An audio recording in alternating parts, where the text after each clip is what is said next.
శ్రోతలకు నా హృదయపూర్వక నమస్కారములు. మన శ్రోతలలో ఒకరు ప్రశ్నను పంపటం జరిగింది.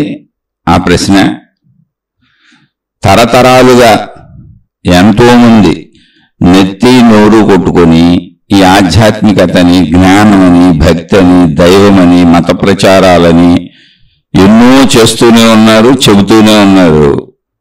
ఇక్కడ మతాలుగా, జాతులుగా, కులాలుగా మనుషులు విడిపోతున్నారే తప్ప ఈ దేవుళ్ళ పేరు మీద కూడా, మళ్ళీ గురువుల పేరు మీద కూడా విడిపోతూ సమూహాలుగా ఏర్పడి ఘర్షణలు పడుతున్నారు తప్ప ఇక్కడ మారింది ఎవరో, ఎందుకండి ఈ గోలంతా అని ఒక ఆయన ప్రశ్న. అంటే పాపం ప్రశ్న ఇంకా రాశారు, ఆయన అభిప్రాయాలన్నీ నేను కొంత వినిపించాను అంతే. కొంతమంది గురువుల గురించి కూడా రాశారంటే మనుషుల్ని తప్పుదావ ఎలా పెట్టిస్తున్నారు, ఏం జరుగుతున్నాయని. అంటే ఏదో మంచి చెబుదామని భగవంతుడని, మతమని, గురువు అని మొదలు పెడితే అందులోకి చెడు వెళ్ళిపోయి మళ్ళీ ప్రజలు చెడుగానే తయారవుతున్నారు. అసలు ఎవరు మారారు? ప్రపంచం అంతా అలాగే ఉంది కదా, ఏం దేవుడి పేరు మీద కూడా వ్యాపారాలే చేసుకుంటున్నారు కదా అని పాపం ఆయన తన హృదయ ఆవేదనను వ్యక్తపరిచారు. సరే, అది సహజం. చాలాసార్లు చాలా శీర్షికల్లో చెప్పుకున్నాం, మనిషి అంటే మంచి చెడుల కలయిక. మనిషిలో, ప్రతి మనిషిలో మంచి చెడు ఉంటుంది. అయితే ఇది వినేటప్పుడు మనం ఎలా వినాలి అంటే, మంచి చెడుల కలయిక మనిషి అనగానే మనకు తెలిసిన వాళ్ళందరూ గుర్తొస్తారు. ఈవెన్ మన కుటుంబ సభ్యులతో సహా మన పక్క వాళ్ళు గుర్తొస్తారు. అంటే మనకి ఇబ్బంది కలిగించేవాళ్ళు, మన బాధ పెట్టేవాళ్ళు, వీళ్ళందరూ మనకి బయట వాళ్ళు గుర్తొస్తారు. బయట వాళ్ళు గుర్తు రావడం అనేది అసలు ఆధ్యాత్మికతలో, భక్తి మార్గాలలో, దైవ మార్గాలలో, మత మార్గాలలో, గురు మార్గాలలో మీరు ఎక్కడైనా ఈ విధానంలో, అంటే ఆధ్యాత్మిక విధానంలో, భక్తి విధానంలో సాగుతున్నప్పుడు మీరు ఏదైనా వింటున్నా లేదా ఏ గ్రంథమో మీరు చదువుకుంటున్నా మీకు అక్కడ మీరు మాత్రమే గుర్తు రావాలి. ఆధ్యాత్మికత అనేది వ్యక్తిగత చదువు, స్వీయ అంతరంగ చదువు. మన శరీరమునకు, మన శరీరమును నడిపే లోపల ఉన్నటువంటి ప్రాణశక్తికి, మనసుకి, బుద్ధికి, అంటే ఎన్ని పేర్లు ఉన్నాయి అన్ని, లోపల ఉన్నటువంటి మన మొత్తం లోపల బయట మనకు సంబంధించినటువంటి చదువు. అలాగే మన శరీరమునకు అవసరమైన, కావలసిన ప్రపంచము ఎదురుగా సృష్టి కనపడుతుంది. అవసరమైన అన్ని అక్కడి నుంచి పొందుతున్నాం, ప్లస్ సృష్టి అనంతంగా కనపడుతుంది. ఆ సృష్టికి కూర్చిన చదువు, సృష్టికి మనకి ఉన్న సంబంధం కూర్చిన చదువు. అంటే ఒకటి మన కూర్చిన సంపూర్ణ చదువు, శరీరము, మనసు, బుద్ధి, ప్రాణశక్తి, ఇవి మనకు తెలుసు ఉన్నాయని. వాటి కూర్చిన సంపూర్ణ చదువు అంటే మొత్తంగా మన కూర్చిన మొత్తం చదువు. అలాగే మనకి ఎదురుగా కనపడుతున్నటువంటి సృష్టి, ఆ సృష్టిలోనే మనం ఉండే, ఆ సృష్టితోనే మనం బతుకుతున్నాం. మన అవసరాలన్నీ సృష్టి నుంచే తీరుతాయి. మనం బతకాలంటే సృష్టిలో ఏర్పాట్లు ఉన్నాయి ఇక్కడ. కాబట్టి సృష్టి కూర్చిన చదువు, మళ్ళీ సృష్టి ఏంటనేది కూడా తెలుసుకుంటాం. సృష్టికి నాకు ఉన్న సంబంధం ఏంటి, ఇది చదువు అంతే. ఇది చదువు. ఎవరు మారారు, ఎవరు మారలేదు, ఎందుకు మారారు, ఎందుకు మారలేదు, ఇన్ని మతాలు ఎందుకు వచ్చినాయి, ఎంతమంది గురువులు ఎందుకున్నారు, ఇన్ని రకాలుగా ఎందుకు చెబుతున్నారు, ఎవరి విధానంలో వాళ్ళు ఎందుకు పోతున్నారు, ఎందుకు మోసాలు చేస్తున్నారు, ఎందుకు మంచి చేస్తున్నారు, వీటన్నిటికీ అసలు ఆన్సర్స్ అవసరం లేదు. ఎందుకు అవసరం లేదంటే అది బాహ్య దృష్టి. బాహ్య దృష్టిలోకి వెళ్ళినప్పుడు, అంటే మీరు బాహ్యమును గమనిస్తున్నప్పుడు అదంతా భౌతికమే. భౌతిక ప్రపంచంలో ఇప్పుడు గురువులు, మతాలు తీసేయండి, ఆధ్యాత్మికత తీసేయండి, భక్తి తీసేయండి, మనుషులందరూ ఏదో ఒకటి చేస్తూ ఉంటారు నిత్యం. మనం కూడా ఏదో ఒకటి చేస్తూనే ఉంటాం. కనపడేదంతా ఏదో ఒకటి జరుగుతూనే ఉంటుంది. ప్రపంచంలో అంతా నిత్యం ఎప్పుడు ఏదో ఒకటి జరుగుతూనే ఉంటుంది. కదలికలే ప్రపంచం. ప్రపంచం అంటే కదలికలు, జీవితం కదలికలు. మనం కదులుతూనే ఉంటాం, సృష్టిలో సమస్తం కదులుతూనే ఉంటుంది. ఆ కదలికల్లో కొన్ని మంచులు, కొన్ని చెడులు అనేవి మనం ఏర్పాటు చేసుకున్నటువంటి మన భావ పరంపర. అది మానవ జాతికి మాత్రమే, మళ్ళీ మీరు గుర్తించాలి. అది జంతు జాతికి లేదు, వృక్ష జాతికి లేదు, ఒక్క మానవ జాతికి తప్ప ఎవరికి లేదు. ఎందుకనంటే మనిషి విజ్ఞానాన్ని, జ్ఞానాన్ని కొంచెం అధికంగా కలిగి ఉన్నాడు. వ్యవస్థలో నేను అనే భావంతో మనిషి కొన్ని కట్టుబాట్లు పద్ధతులు ఏర్పాటు చేసుకున్నాడు. జంతు ప్రపంచం కాదు ఇది. అది జంతువులకి ధర్మాధర్మాలు ఉండవు అసలు. ఇక్కడ మన దగ్గరికి వచ్చేటప్పటికి అది ఒక ఏర్పాటు, ఒక విఘ్నత మనకు ఉంది కనుక విఘ్నతతో కొన్ని ఏర్పాట్లు చేసుకున్నాం కనుక మంచి చెడు అని మాట్లాడుతుంటాం. మళ్ళీ ఆ మంచి చెడుల్లో అసలు ఎవరికి అంటే ఎవరి బుద్ధి చెప్పినట్టు ఎవరికి వాళ్ళు మతాలు తయారు చేసుకున్నారు, మార్గాలు తయారు చేసుకున్నారు, ఆచారాలు, సాంప్రదాయాలు, విధానాలు, పద్ధతులు అన్ని మనుషులే తయారు చేసుకున్నారు. ఇదేమి కొత్తగా ఎక్కడో ఆకాశం నుంచి ఊడిపడిపోయింది కాదు. ఇప్పుడు మనం తినటానికి తిండికి ఆహార పదార్థాలు పండించుకున్నవేంటి మనమే తయారు చేసుకుంటున్నాం. మనం కట్టుకునే బట్టలు మనమే తయారు చేసుకుంటున్నాం. మన ఇంట్లో మనకు అవసరమైన మనం వాడుకునే వస్తువులన్నీ ప్రపంచంలో మనుషులే మనమే తయారు చేసుకుంటున్నాం. అలా మనకు అవసరమైనవన్నీ ప్రపంచాన్ని మనం తయారు చేసుకున్నాం. ప్రపంచంలో రోడ్లు వేసుకున్నాం. ఆ రోడ్ల మీద వెళ్ళడానికి వాహనాలు తయారు చేసుకున్నాం.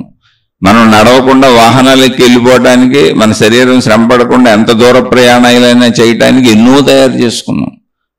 సైకిల్తో మొదలుపెట్టి, ఆటోలతో మొదలుపెట్టి, రిక్షాలతో మొదలుపెట్టి ఎన్నో రకాల వాహనాలు, ఆఖరికి రోడ్ల మీదే కాదు ఆకాశంలో కూడా ఎగిరెళ్ళిపోయేటట్టు విమానాలు తయారు చేసుకున్నాం.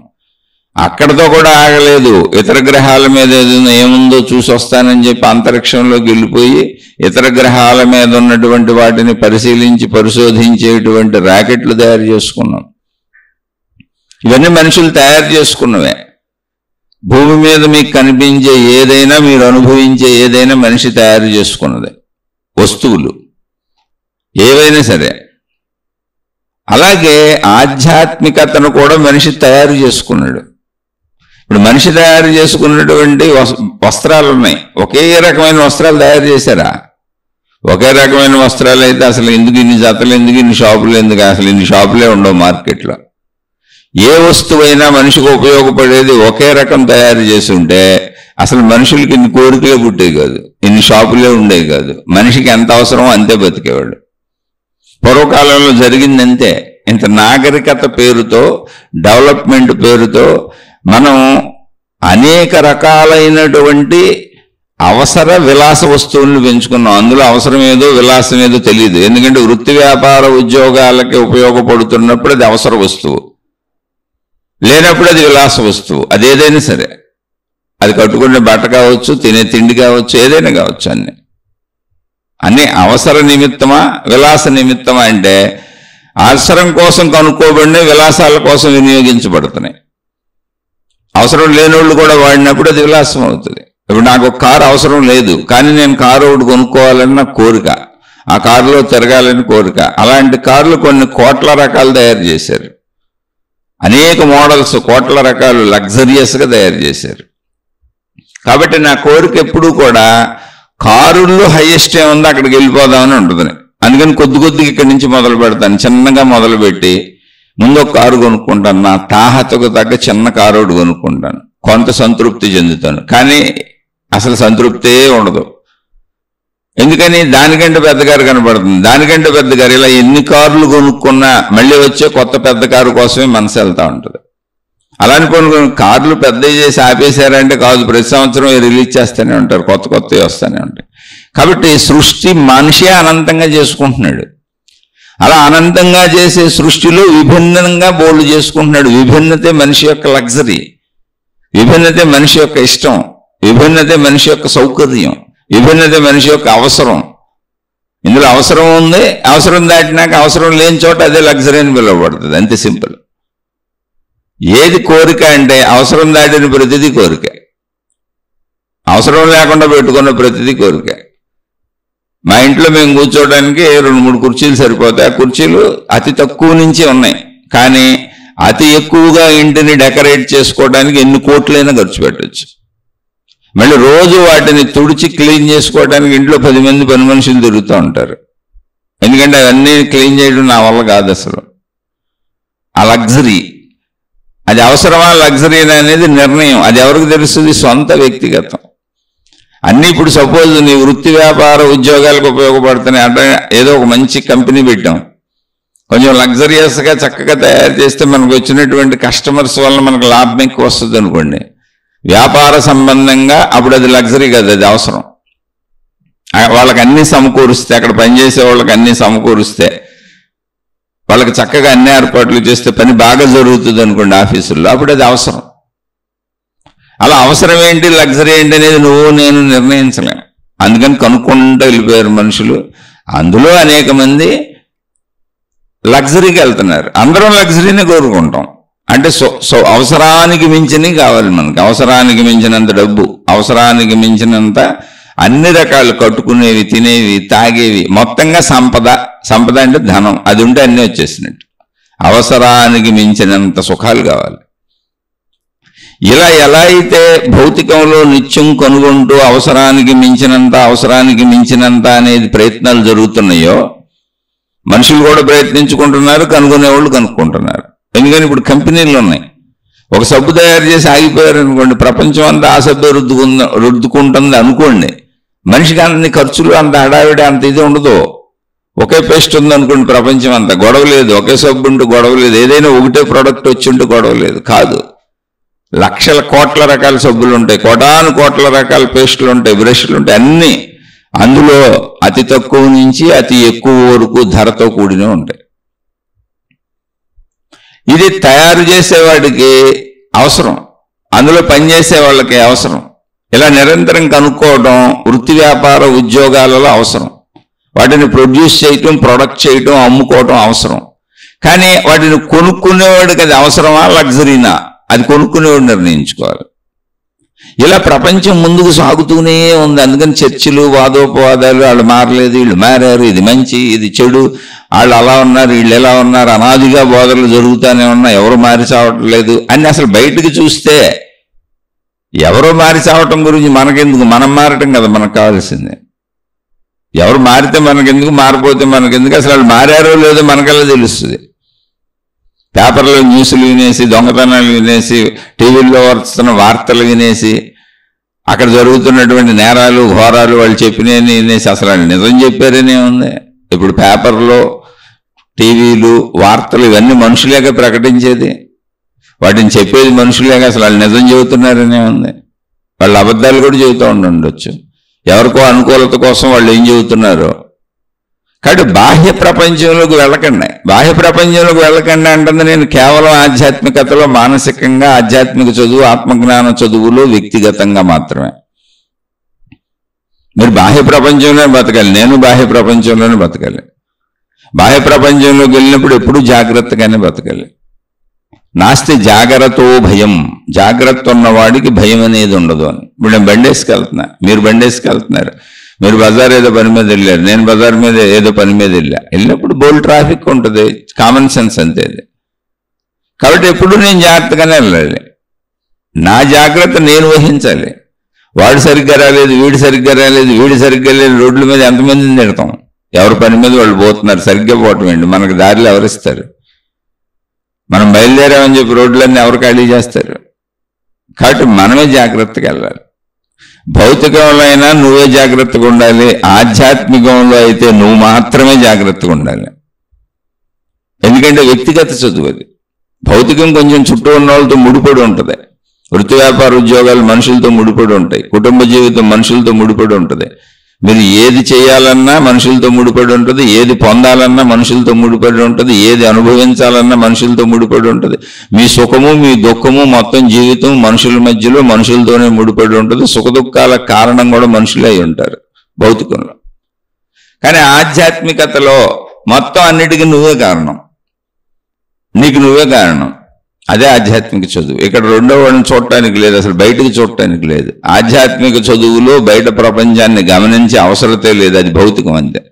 శరీర అవసరాలు, కుటుంబ అవసరాలు, నీకు సంబంధించిన ప్రయత్నాలు నువ్వు చేసుకో, అవన్నీ మంచిగా చేసుకోమని చెప్పారు అంతే.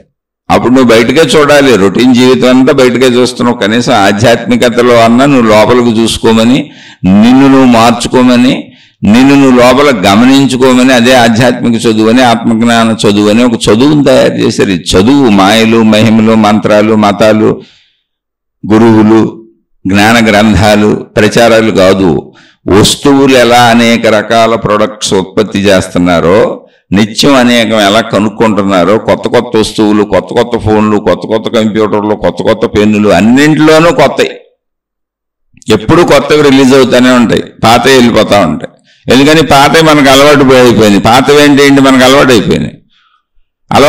మనకి ఇష్టం ఉండదు. అది పని చేస్తున్నా సరే దాని మీద ఆసక్తి తగ్గిపోద్ది. మనకు కొత్తది వస్తే మళ్ళీ ఒక క్యూరియాసిటీ పెరుగుద్ది, ఒక ఆసక్తి కలుగుద్ది కొత్త వైపు ఎప్పుడు. అందుకే అవసరమా లగ్జరీనా ఎవరికి తెలుస్తుంది అంటే మనిషికే తెలుస్తుంది. ఇప్పుడు నేను వాడుతున్న పెన్ను ఉంది, నేను ఒక ఆఫీసులో పని చేస్తున్నా, ఎక్కువ పెన్ను వాడాలి నేను.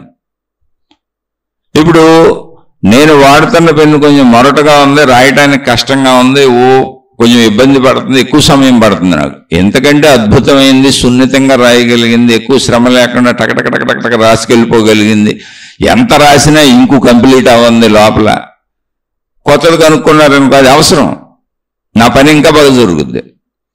లేదండి నేను అలా పెన్నులు మారుస్తుంటాను, బళ్ళు మారుస్తుంటాను, బట్టలు మారుస్తుంటాను, చెప్పులు మారుస్తుంటాను అన్నాం అనుకోండి, నాకు అది ఒక అలవాటు అండి. అన్ని ఎప్పటికప్పుడు సెల్ ఫోన్లు మార్చేయాలి, అన్ని అప్డేట్ కొనుక్కుంటా ఉంటాను. అలా కొనుక్కోపోతే నాకు పిచ్చెక్కిపోద్ది అన్నాం అనుకోండి, అది లగ్జరీ. అందుకని లగ్జరీకి అవసరానికి తేడా మనిషి దగ్గర ఉన్న తప్ప వస్తువులు లేదు.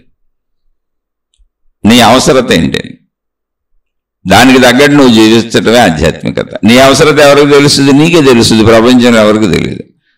ఆయన ఎందుకంటే విమానాల్లో పోతున్నాడు, విమానాలు అవసరమా? పూర్వకాలంలో నడిచిపోయేవాళ్ళు, బళ్ళు ఉండే, ఎడ్ల బళ్ళు ఉండే. ఇప్పుడు విమానాలు అవసరమా అంటే విమానాలలో వ్యాపార సంబంధంగా, వృత్తి సంబంధంగా, ఉద్యోగ సంబంధంగా ఇతర దేశాలన్నీ తిరిగేటువంటి వాళ్ళు ఉన్నారనుకో, వాళ్ళకి అవసరమే. ఎక్కడో ఇతర దేశాల్లో దూర ప్రాంతాలలో పిల్లలు ఉన్నారు విమానంలో. ఇప్పుడు మన దేశంలోనే ఏదో ఎక్కడో పిల్లలు ఉన్నారు, మనం ఎక్కడో ఉన్నాం. మనం పుట్టిన ఊరు వేరు, మనం పెరిగిన ఊరు వేరు. పిల్లలకి ఏదో చదువుకొని చదువుల కోసం దూరం వెళ్ళారు, లేకపోతే వృత్తి వ్యాపార ఉద్యోగాలకు దూరంగా ఉంటున్నారు.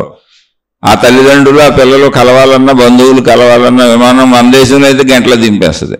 చుట్టుపక్కల చిన్న దేశాలు అయితే 4-5 గంటల్లో దింపేస్తుంది. ఎంత పొడుగు దేశమైనా ప్రపంచం ఈ చివరి నుంచి ఆ చివరానికి ఓ రోజులో వెళ్ళిపోవచ్చు.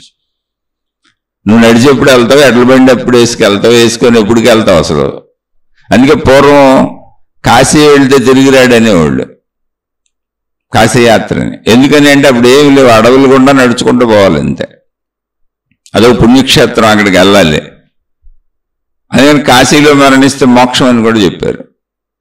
అంటే భగవంతుడి మీద మోక్షం అని ఎందుకు చెప్పారు అంటే, భగవంతుడి మీద ఎంత తపన లేకపోతే ఏ సౌకర్యాలు లేని రోజుల్లో ఎక్కడ రోడ్డు మీద హోటళ్ళు ఉండవు, ఏముండవు. ఊరు దాడితే ఊరు మళ్ళీ ఇంకో ఊరు రావాలంటే అడవులు గుండా వెళ్ళాల్సిందే. క్రూర మృగాలు ఉంటాయి. ఎందుకని ఇప్పట్లో లేదు, అప్పుడు మొత్తం అడవులు గుండా ప్రయాణం. మధ్య మధ్యలో చిన్న ఊళ్ళు ఉంటే ఉండొచ్చు అక్కడ. దానికి మళ్ళీ దారిదోపిడి దొంగలు. అలా అని హోటల్స్ ఉండవు, తినడానికి ఏం దొరకవు, నీళ్లు దొరకవు. ఇవన్నీ నువ్వు చూసుకుంటూ కాశీ దాకా వెళ్ళి నువ్వు తిరిగి వస్తావు అసలు. అంటే భగవంతుడి మీద ఎంత భక్తి ఉంటే అలా వెళ్తారు అని, ఆ యాత్రలు చేస్తారని. పూర్వం అంతా అలాగే ఉండేది. మీరు ఎప్పుడు ఎక్కడికో రాతియోగానికి వెళ్ళిపోయాం మనం, బండి చక్రం కనుక్కోకముందు లేదా కనుక్కున్నాక. అసలు రోడ్లే లేవు. ఇప్పుడు అది రోడ్లు లగ్జరీనా అవసరమా అంటే, వృత్తి వ్యాపార ఉద్యోగాలు, చదువులు, పనులు చేసుకునే వాళ్ళందరికీ అవసరం. పని లేకుండా తిరిగే వాళ్ళందరికీ లగ్జరీ. పనికి మాలిన పనులు, ఏ పని లేకుండా రోడ్ల మీద తిరుగుతూ ఉంటారు. నడిచి తిరిగావా, సైకిల్ వేసి తిరిగావా, కారుల్లో తిరిగావా, విమానాల్లో తిరిగావా, కానీ పనికి మాలిన తిరుగుడే, నీకు పనేం లేదు, ఊరికనే తిరుగుతున్నావు అంతే, నీ కోరికల కోసమో నీ ఆనందం కోసం. అప్పుడు అది లగ్జరీ కాదు. నాకు పని ఉండి తిరుగుతున్నా, అప్పుడు అది అవసరం. కాబట్టి అవసరాల కోసమే అన్ని కనుక్కోబడినాయి, అన్ని చెప్పబడినాయి. వాటిని లగ్జరీలుగా తయారు చేసుకొని కోరికలు పెంచుకొని భౌతికంలో ఎలా మనుషులు ధన అపేక్షతో నిత్యం ధనం కావాలని తమను తాము అనేక ఇబ్బందులకు గురి చేసుకుంటూ, బాధలకు గురి చేసుకుంటూ, చెడుల వైపు కూడా ప్రయాణించుకుంటూ వెళ్ళిపోతున్నారు. చెడు వైపు అంటే ఏంటి? మోసాలు, అన్యాయాలు, అక్రమాలు, దుర్మార్గాలు, అంటే ధనం కోసం, సంపదల కోసం. మొత్తం ధనం అంటే అన్నీ వచ్చేస్తాయి ఇంక అందులోకి. ఎలా వెళ్తున్నారు? ఆధ్యాత్మికతలో కూడా ఆ మనుషులాగా వెళ్ళేది వాళ్లే కనుక నిరంతరం కొత్తగా కొనుక్కోవడం వాళ్ళకి ఇష్టం కనుక ఏ ప్రోడక్ట్ అయినా మళ్ళీ దాన్ని లేటెస్ట్ చేస్తాడు. సబ్బును కొత్త సబ్బుగా మారుస్తాడు. అదే సబ్బు కొంచెం యాంగిల్స్ మారుస్తాడు, దానిపైన ర్యాపర్ మారుస్తాడు, దాని కలర్ మారుస్తాడు, కొత్త అడ్వర్టైజ్మెంట్ ఇస్తాడు, మళ్ళీ కొత్త వాళ్ళు తెప్పిస్తూ ఉంటాడు. ఇప్పుడు పాపులారిటీలు ఎవరుంటే వాళ్ళు వచ్చి అడ్వర్టైజ్మెంట్లు ఇస్తారు. వాళ్ళు అసలు సభ్యురుద్దుకు సావరు, కానీ అడ్వర్టైజ్మెంట్ ఇస్తారు. అలా మనిషి మతాలు తయారు చేసుకోవటమే కదా. మనిషికి కుకింగ్ బాగా అలవాడు, ఎందుకని మనిషిలో సృజనాత్మక శక్తి ఉంది. అయితే భౌతికంలో తయారు చేసుకునేవన్నీ తప్పులా కాదుగా, అవసరాల కోసం తయారు చేశారు. వృత్తి వ్యాపార ఉద్యోగాలలో కంపెనీలు పెట్టి వస్తువులు కనుక్కొని వస్తువులు తయారు చేసే వాళ్ళందరూ కూడా బ్రతుకు తెరువు కోసం జరుగుతుంది. అదంతా కొనుక్కునేవాడి దగ్గర ప్రాబ్లం ఉంది, తయారు చేసేవాడి దగ్గర ప్రాబ్లం లేదు. కొనుక్కునేవాడికి అది అవసరమా కాదా చూసుకోవాలి. కొనుక్కునేవాడికి అవసరం కాకుండా కొన్నాడంటే లగ్జరీ. అప్పుడేమైంది, మితిమీరినటువంటి ఖర్చులు, మితిమీరిన పనులు, మితిమీరినటువంటి చేష్టలు, దానివల్ల నీకు ఎప్పటికైనా దుఃఖం వస్తుంది. అవసరం లేకుండా నువ్వు చేసే ప్రతిదీ నీకు దుఃఖాన్ని కలిగిస్తుంది. అలాగే మతములు కూడా అలాగే కనుక్కున్నారు, అవసరార్థం కనుక్కున్నారు. ఆధ్యాత్మికత తెలియాలని, మనిషి తనను తాను చూసుకోవాలని, తనను తాను గమనించుకోవాలని, తనను మించినటువంటి, అంటే నేను శరీరం అన్న భావనలో జీవిస్తున్నటువంటి జీవుడు ఎవరున్నాడో, మానవుడు ఎవడున్నాడో, ఆ మానవుడిని కూడా సృష్టించినటువంటి సృష్టి శక్తి ఉందని, విశ్వశక్తి ఉందని, తనను మించినటువంటి శక్తి అనేది ఒకటి ఉన్నది అని ఆ ఎరుకను మనిషికి కలిగించాలి. ఎందుకంటే ఈ శరీరం నేను తెచ్చుకోలేదు, ఈ శరీర నిర్మాణం నేను చేసుకోలేదు, ఈ శరీరం ఇలా పనిచేయాలని నేను నిర్ణయించలేదు, ఈ ఇంద్రియాలు నేను పెట్టుకోలేదు, అసలు ఈ భూమి మీదకి నేను రావాలని రాలేదు, నా ప్రమేయమే లేదు. ఆ విషయం నాకు తెలుసు, ప్రతి మనిషికి తెలుసు. వచ్చాను కాబట్టి, ఉన్నాను కాబట్టి జీవించుకుంటూ వెళ్ళిపోతున్నా, అది వేరు. ఆలోచించకుండా జీవించుకుంటూ వెళ్ళిపోతున్నా, అదే భౌతికం. ఆలోచిస్తే నేను ఎక్కడి నుంచి వచ్చాను, ఎందుకు వచ్చాను అసలు నాకు తెలియదు. ఇలా ఎందుకు శరీరం పెరుగుతుంది, ఇలాగే జీవితం ఎందుకుంది నాకేం తెలియదు, ఇలాగే ఎందుకు అనిపిస్తుంది అదంతా నాకు తెలియదు. శరీర నిర్మాణం ఎలా ఉంది. అలా చూసినటువంటి వాళ్ళు ఒక మనిషినే కాదు, చుట్టూ ఉన్నటువంటి మొత్తం సృష్టిని గమనించినటువంటి మహాత్ములు ఎవరున్నారో అనేక మంది, అంటే వాళ్ళనే మనుషుల్నే మహాత్ములు అన్నాం అంతే, అంతకంటే ఏం లేదు.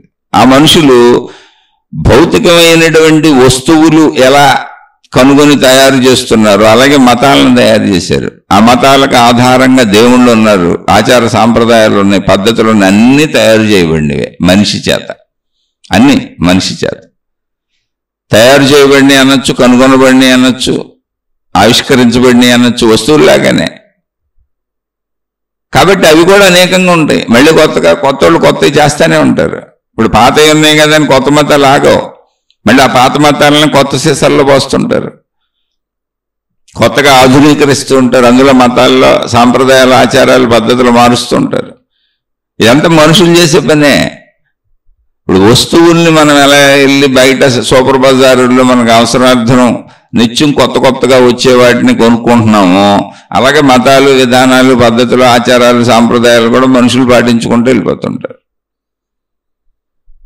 ఇవి కూడా అంతే. అయితే అవి ఎందుకు వచ్చినాయి, వస్తువులు ఎందుకు వచ్చినాయి, అవసరార్థంగా అనుకుంటున్నారు. అన్నీ అవసరార్థమే, కానీ అది అవసరమా లగ్జరీనా అన్నది ఎవరికే తయారు చేసినోడు కాదు, కనుక్కున్నోడు కాదు. కనుక్కున్నోడు, తయారు చేసేవాడు అవసరార్థమే, వాళ్ళ జీవన భృతి కోసం, వాళ్ళు బతకడం కోసం. కొనుక్కునేవాడికి ఉండాలి ఆలోచన, అది అవసరమా నాకు, లేక లగ్జరీనా. అవసరం లేకపోయినా ఊరికిన ఇంటి నిండా సామాను పేర్చు కూర్చుంటున్నానా, అవసరం లేకపోయినా కోటాను కోట్లు సంపాదించి అట్లా మూటలు కట్టి దాచేస్తున్నానా, అది ఎవరిష్టం వాళ్ళది, తప్పేం లేదు మళ్ళీ ఇందులో. ఎందుకని అసలు తప్పు అనేదే ఉంది, నీ పని నువ్వు చేసుకుంటూ వెళ్తే ఎవడు తప్పించుకుంటాడు. ఇక్కడ జనన మరణాలు, జననం వచ్చిందంటే మరణం తప్పించుకోవడమే కుదరదు. అలా అని పోనీ జనన మరణాలకు మధ్యలో ఏమన్నా నువ్వు తప్పించుకోగలవంటే ఏం తప్పించుకోగలవు? శరీర ఎదుగుదలను ఆపగలవా? శరీర ఎదుగుదల, పెరుగుదల, తరుగుదల, దాని తీరుతెన్నుల్ని ఎవరైనా ఆపగలమా? కళ్ళు మసకబారిపోతాయి, వృద్ధాప్యం వస్తుంటే చూపు తగ్గిపోద్ది. ఇప్పుడు పిల్లలకే తగ్గిపోతుంది, చిన్నపిల్లలకి. ఆపగలమా? ఆపలేము. వెనుకటి శక్తి తగ్గిపోద్ది, ఆపగలమా? పంచేంద్రియాల శక్తులు తగ్గిపోతాయి, ఆపగలమా? బలహీనపడిపోద్ది శరీరం, ఆపగలమా? అలా నిదానంగా మృత్యువుకి వెళ్ళిపోద్ది, ఆపగలమా? కాబట్టి ఇక్కడ తప్పులు చేసేసేవాడు, మూటలకు డబ్బులు పోగు చేసుకునేవాడు, సంపదలు అంటే వస్తువులు కావచ్చు, ఏమైనా ఇంక అన్నీ మొత్తం 100 ఇళ్ళు కట్టుకోండి, 1,00,000 ఇళ్ళు కట్టుకోండి, 1,00,000 ఎకరాల పొలాలు కొనుక్కోండి, 1,00,000 కేజీలు బంగారం కొనుక్కోండి, లక్షల లక్షల వజ్రాలతో పొదిగిన హారాలు పెట్టుకోండి, ఏం తప్పుకోగలవు? అవేం తప్పిస్తాయి? శరీర పద్ధతినేం తప్పిస్తావు కదా. నువ్వు జనన మరణాల మధ్యలో బందీగా ఉన్నావు, అంతే. జైల్లోనే ఉన్నావు నువ్వు. జనన మరణాల మధ్యలో జీవితమైన జైల్లో ఉన్నావు. సృష్టి ఏర్పాటు చేసిన వ్యవస్థ ఇది. నువ్వెలా తప్పించుకుంటావు? అందుకని నువ్వు చేస్తున్న పని అవసరం లగ్జరీని గమనించుకుంటే తప్పించుకోవడానికి దారి కూడా అక్కడే ఉంది. అదే ఆధ్యాత్మిక చదువు, ఆత్మజ్ఞాన చదువు. అవసరార్థం బతుకు ఆధ్యాత్మిక చదువు చెప్పేది అది. అంటే అవసరార్థం బతుకుతున్నానో లేదో నీకెడ తెలుస్తుంది? తెలియదుగా. అందుకని చదువుకోవాలి. అవసరం ఏంటి, లగ్జరీ ఏంటి అనేటువంటి విచక్షణ జ్ఞానం నీకు కలిగే వరకు నువ్వు చదువుకుంటూనే ఉండాలి. ఒకవేళ నువ్వు చదువుకోలేదనుకో, చెప్పారు విద్య లేనివాడు వింత పశువు అని. అలాగే ప్రవర్తిస్తాం. వింత పశువు అంటే ఏంటి? పశువులకి ఏమి ఉండదు. ఇంకా ఎవరో పాపం చక్కగా పొలం వేసుకున్నారు, ఒడ్లు పండించుకుంటున్నాడు. రైతు మొక్కలు వేసుకున్నాడు, పొలం వేసుకున్నాడు, చక్కగా పండించుకుంటున్నాడు. అలా రైతులందరూ వేసుకున్నారు. అదేంటి? ధాన్యపు గింజలను ఉత్పత్తి చేసే వరి మొక్కలవి. కానీ పాపం ఆ పశువుకి అదేం తెలీదు, అది పొలం అని తెలీదు. దానికి గడ్డి కావాలి తినడానికి, పచ్చగా కనపడితే చాలు అది ఏదైనా తిని పారేస్తుంది. మనుషులు పండించుకుంటుందని దానికి తెలియదు. అది ప్రాబ్లం. అది ఆ పొలం అని తెలిసి, మనుషులు పండించుకుంటున్నారని తెలిసి ఆ పొలంలోకి వాళ్ళు పాపం వెళ్తే ఊరుకోరాళ్ళు కొడతారని తెలిస్తే అది ఎందుకు వెళ్తుంది పాపం? దానికి అసలు ఆ విచక్షణే తెలియదు. గడ్డి కనబడితే తినేస్తుంది అంతే. అందుకని వెళ్ళిపోద్ది. వింత పశువు అంటే ఏంటంటే పాపం జ్ఞానం లేదు దానికి. కానీ మనిషిని అది ఒట్టి పశువు అనొచ్చు. వింత పశువు అని ఎందుకన్నారంటే జ్ఞానం ఉందే, వాడాడు, అది చావు. అందుకని వింత పశువు ఇది. విద్య లేనివాడు వింత పశువు అని ఎందుకన్నారంటే మామూలు పశువుకి జ్ఞానం లేదు. దాని ఆహారం గడ్డి. ఆ గడ్డి రూపంలో కనపడిన అన్ని మొక్కల్ని తిని పారేస్తుంది. అది ఎవరో పండించుకుంటున్నారు, ఎవరియో పొలాలని తెలియదు. అవి మనుషులకే తెలుసు. ఈ మనం వెళ్ళకూడదటు, మన యజమాని పెట్టిందే మనం తినాలని వాటికేం తెలియదు అసలు పాపం. కాబట్టి జంతు ధర్మంలో అది తప్పు కాదు. జంతువుని జాగ్రత్తగా పెట్టుకోవాలి. అందుకే జంతువులు ఎవరైనా వెళ్ళి పక్క వాళ్ళ పొలాలు చెట్లు నాశనం చేస్తే యజమాని తిడతారు, జంతువుని తిట్టరు. ఆ జంతువు యజమాని తిడతారు. బుద్ధి లేదని మీ జంతువులు ఇటు వచ్చేస్తున్నాయి, మీ ఆవులు, మీ గేదలు, మీ మేకలు మా ఇంటి మీద పడి ఎన్ని మేసేస్తున్నాయి అని, మా పాడు చేసేస్తున్నాయి అని.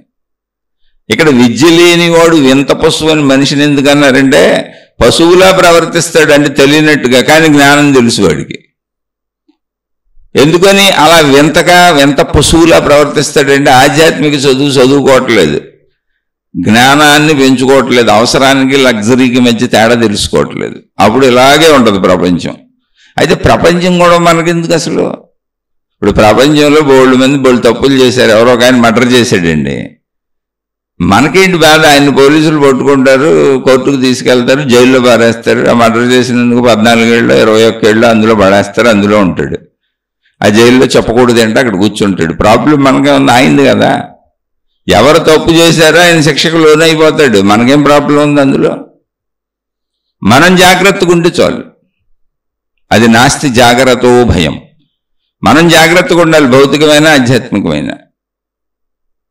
నేను తప్పులు చేయకూడదు. తప్పులు చేయనప్పుడు నేను శిక్షలకు లోనవను. ఆధ్యాత్మికం అయితే ఇంకా ప్రత్యేకంగా అసలు నేను గమనించుకోవాలి, నేను చదువుకోవాలి. అందుకని ప్రాపంచిక దృష్టి వదిలేయండి. ప్రపంచం ఎప్పుడు ఇలాగే ఉంటుంది. ఇప్పుడు ప్రపంచంలో మనం చెడునే చూస్తున్నాం, మంచిని కూడా చూడొచ్చుగా. ఇప్పుడు మనం రోడ్డు మీద వెళ్తున్నామండి, మన ఇంటికాడి నుంచి బయలుదేరి మనం బజార్ వెళ్ళేటప్పటికి ఎవడో ఒకడు ఎదురు వచ్చేసి బిడేలు మంది మన్నే గుద్దేశాడు. ఇక వాదోపవాదానికి దిగాడు, వాడిదే తప్పు. ఇలాంటి చండాలురు ఉంటారు, మూర్ఖులు ఉంటారని తిట్టుకుంటూ ఈ ప్రపంచం ఇంతే, ఇది మారి సావదని మనం అనుకుంటాం. మనం కొన్ని వందల వేల సార్లు అలా రోడ్ల మీదకి వెళ్తుంటే ఎప్పుడో ఒక్కసారి జరిగిన సంఘటన అది. ఆ ఒక్క సంఘటన కూడా కొన్ని వందల మందిని, వేల మందిని దాటుకుంటూ వెళుతుంటే ఎవడో ఒక్కడితో జరిగిన సంఘటన అది.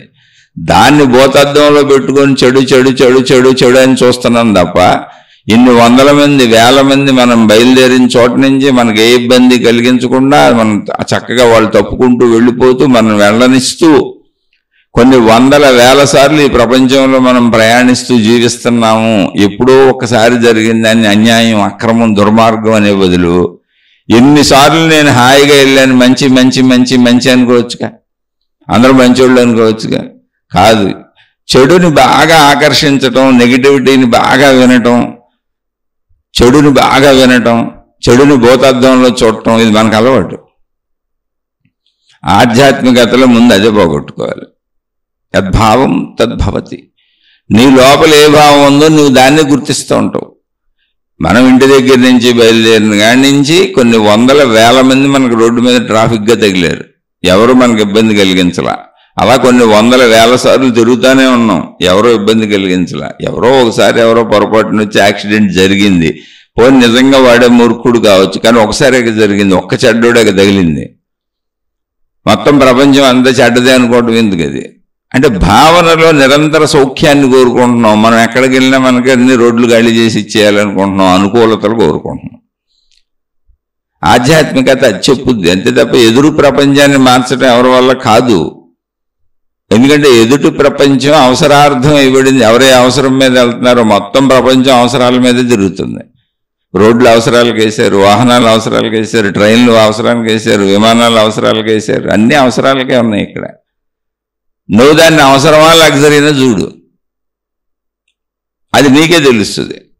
కాబట్టి ఎందుకు మారటం లేదు, ఎందుకు మనుషులు ఇలాగే ఉన్నారు, ఏంటి ఆధ్యాత్మికత ఉపయోగం, ఎందుకు ఈ మతాలు గ్రంథాలు ప్రచారాలు చెప్పటం, మనుషులు అలాగే ఉన్నారుగా అంటే అసలు ఇవన్నీ వచ్చింది కేవలం నీ ఒక్కడి కోసం, మనుషులందరి కోసం కాదు.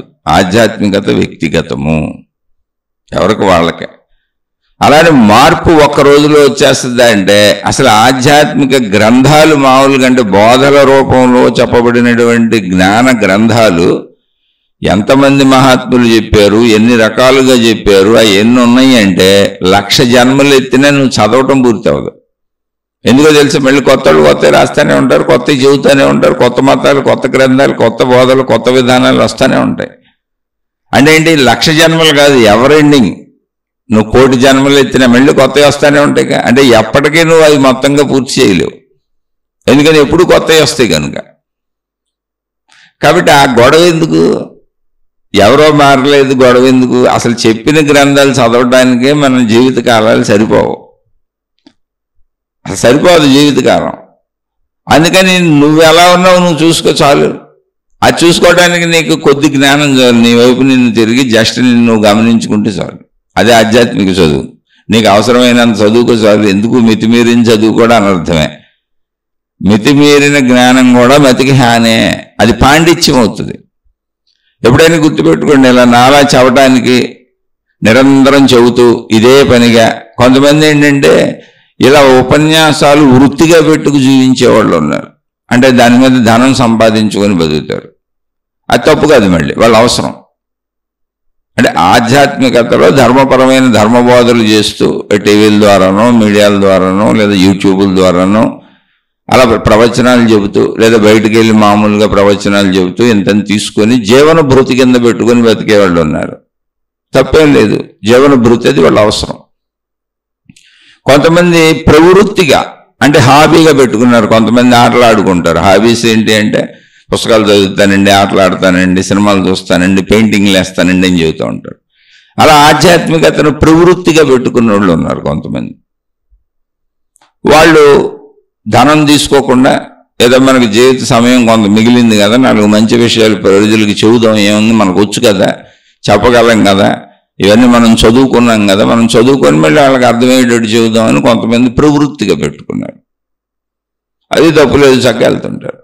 కొంతమంది వృత్తి ప్రవృత్తి సమస్తం అదేగా పెట్టుకున్నారు. అంటే జీవితాన్ని మేము దీనికి అంకితం చేసేసాం, మాకు అసలు వేరే జీవితం లేదు, మేము సొంత జీవితం ఏర్పాటు చేసుకోవట్లేదు, ఇదిగో మాకు ఈ దేవుడు నచ్చాడు, మాకు ఈ మతం నచ్చింది, మాకు ఈ పద్ధతి నచ్చింది, మాకు ఈ విధానం నచ్చింది, మేము దీనికి అంకితం అయిపోయి దీన్నే ప్రజల్లోకి తీసుకెళ్తాం, దీన్ని ప్రజలకి చెబుతాం అని కొంతమంది అంకితం అయిపోయారు.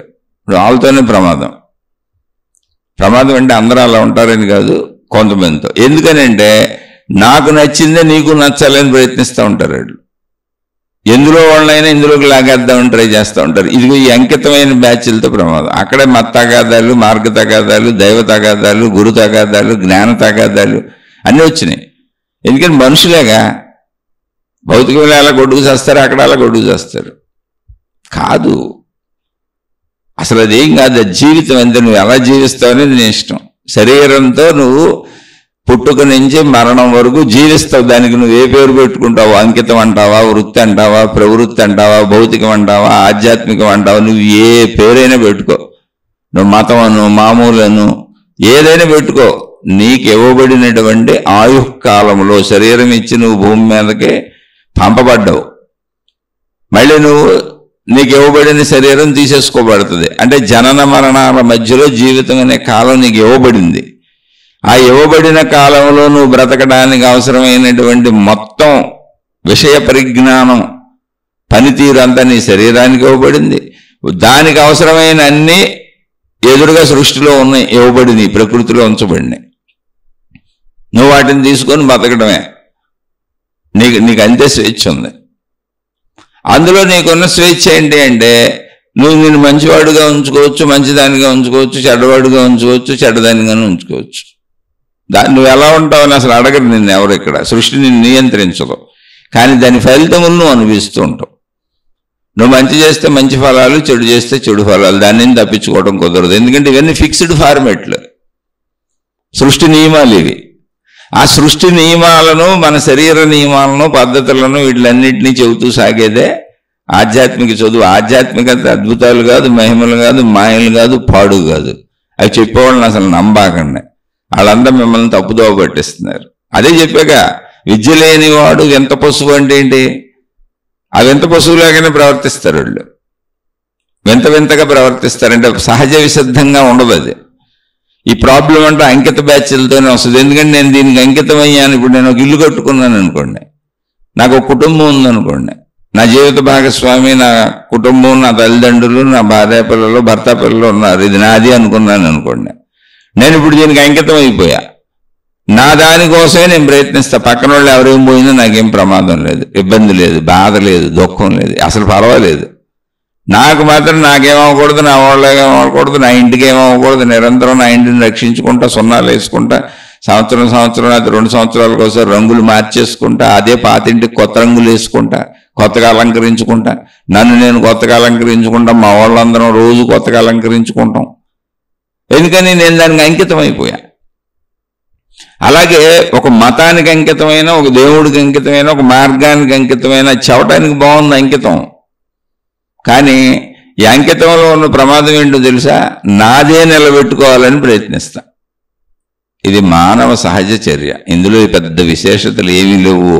నువ్వు అంకితం అవ్వు, అంకితం అవ్వకపో, నువ్వు దేవుడను, నువ్వు మామూలను, నువ్వు మతమను, లేదా వ్యాపారమను, ఏదైనా చెప్పు, భౌతికమను, ఆధ్యాత్మికమను, నీకు ఇవ్వబడిన ఆ జీవితంలో, ఇవ్వబడిన ఆ జీవిత కాలంలో నువ్వు ఎన్నుకున్న నీ ఎంపిక, నీ నడకే తప్ప సృష్టి నీకు తీసుకెళ్తున్న విధానాన్ని నువ్వు మార్చలేవు.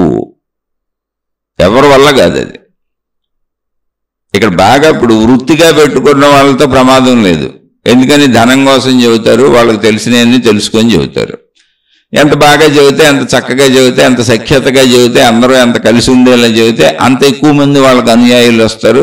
కొంచెం వాళ్ళకి ఎక్కువ పిలుస్తారు. వాళ్ళ వృత్తి బాగా సాగుద్ది. అంటే ధనం కూడా బాగా వస్తుంది. వాళ్ళు ప్రవృత్తి కింద పెట్టుకున్న వాళ్ళకి కూడా ప్రమాదం లేదు.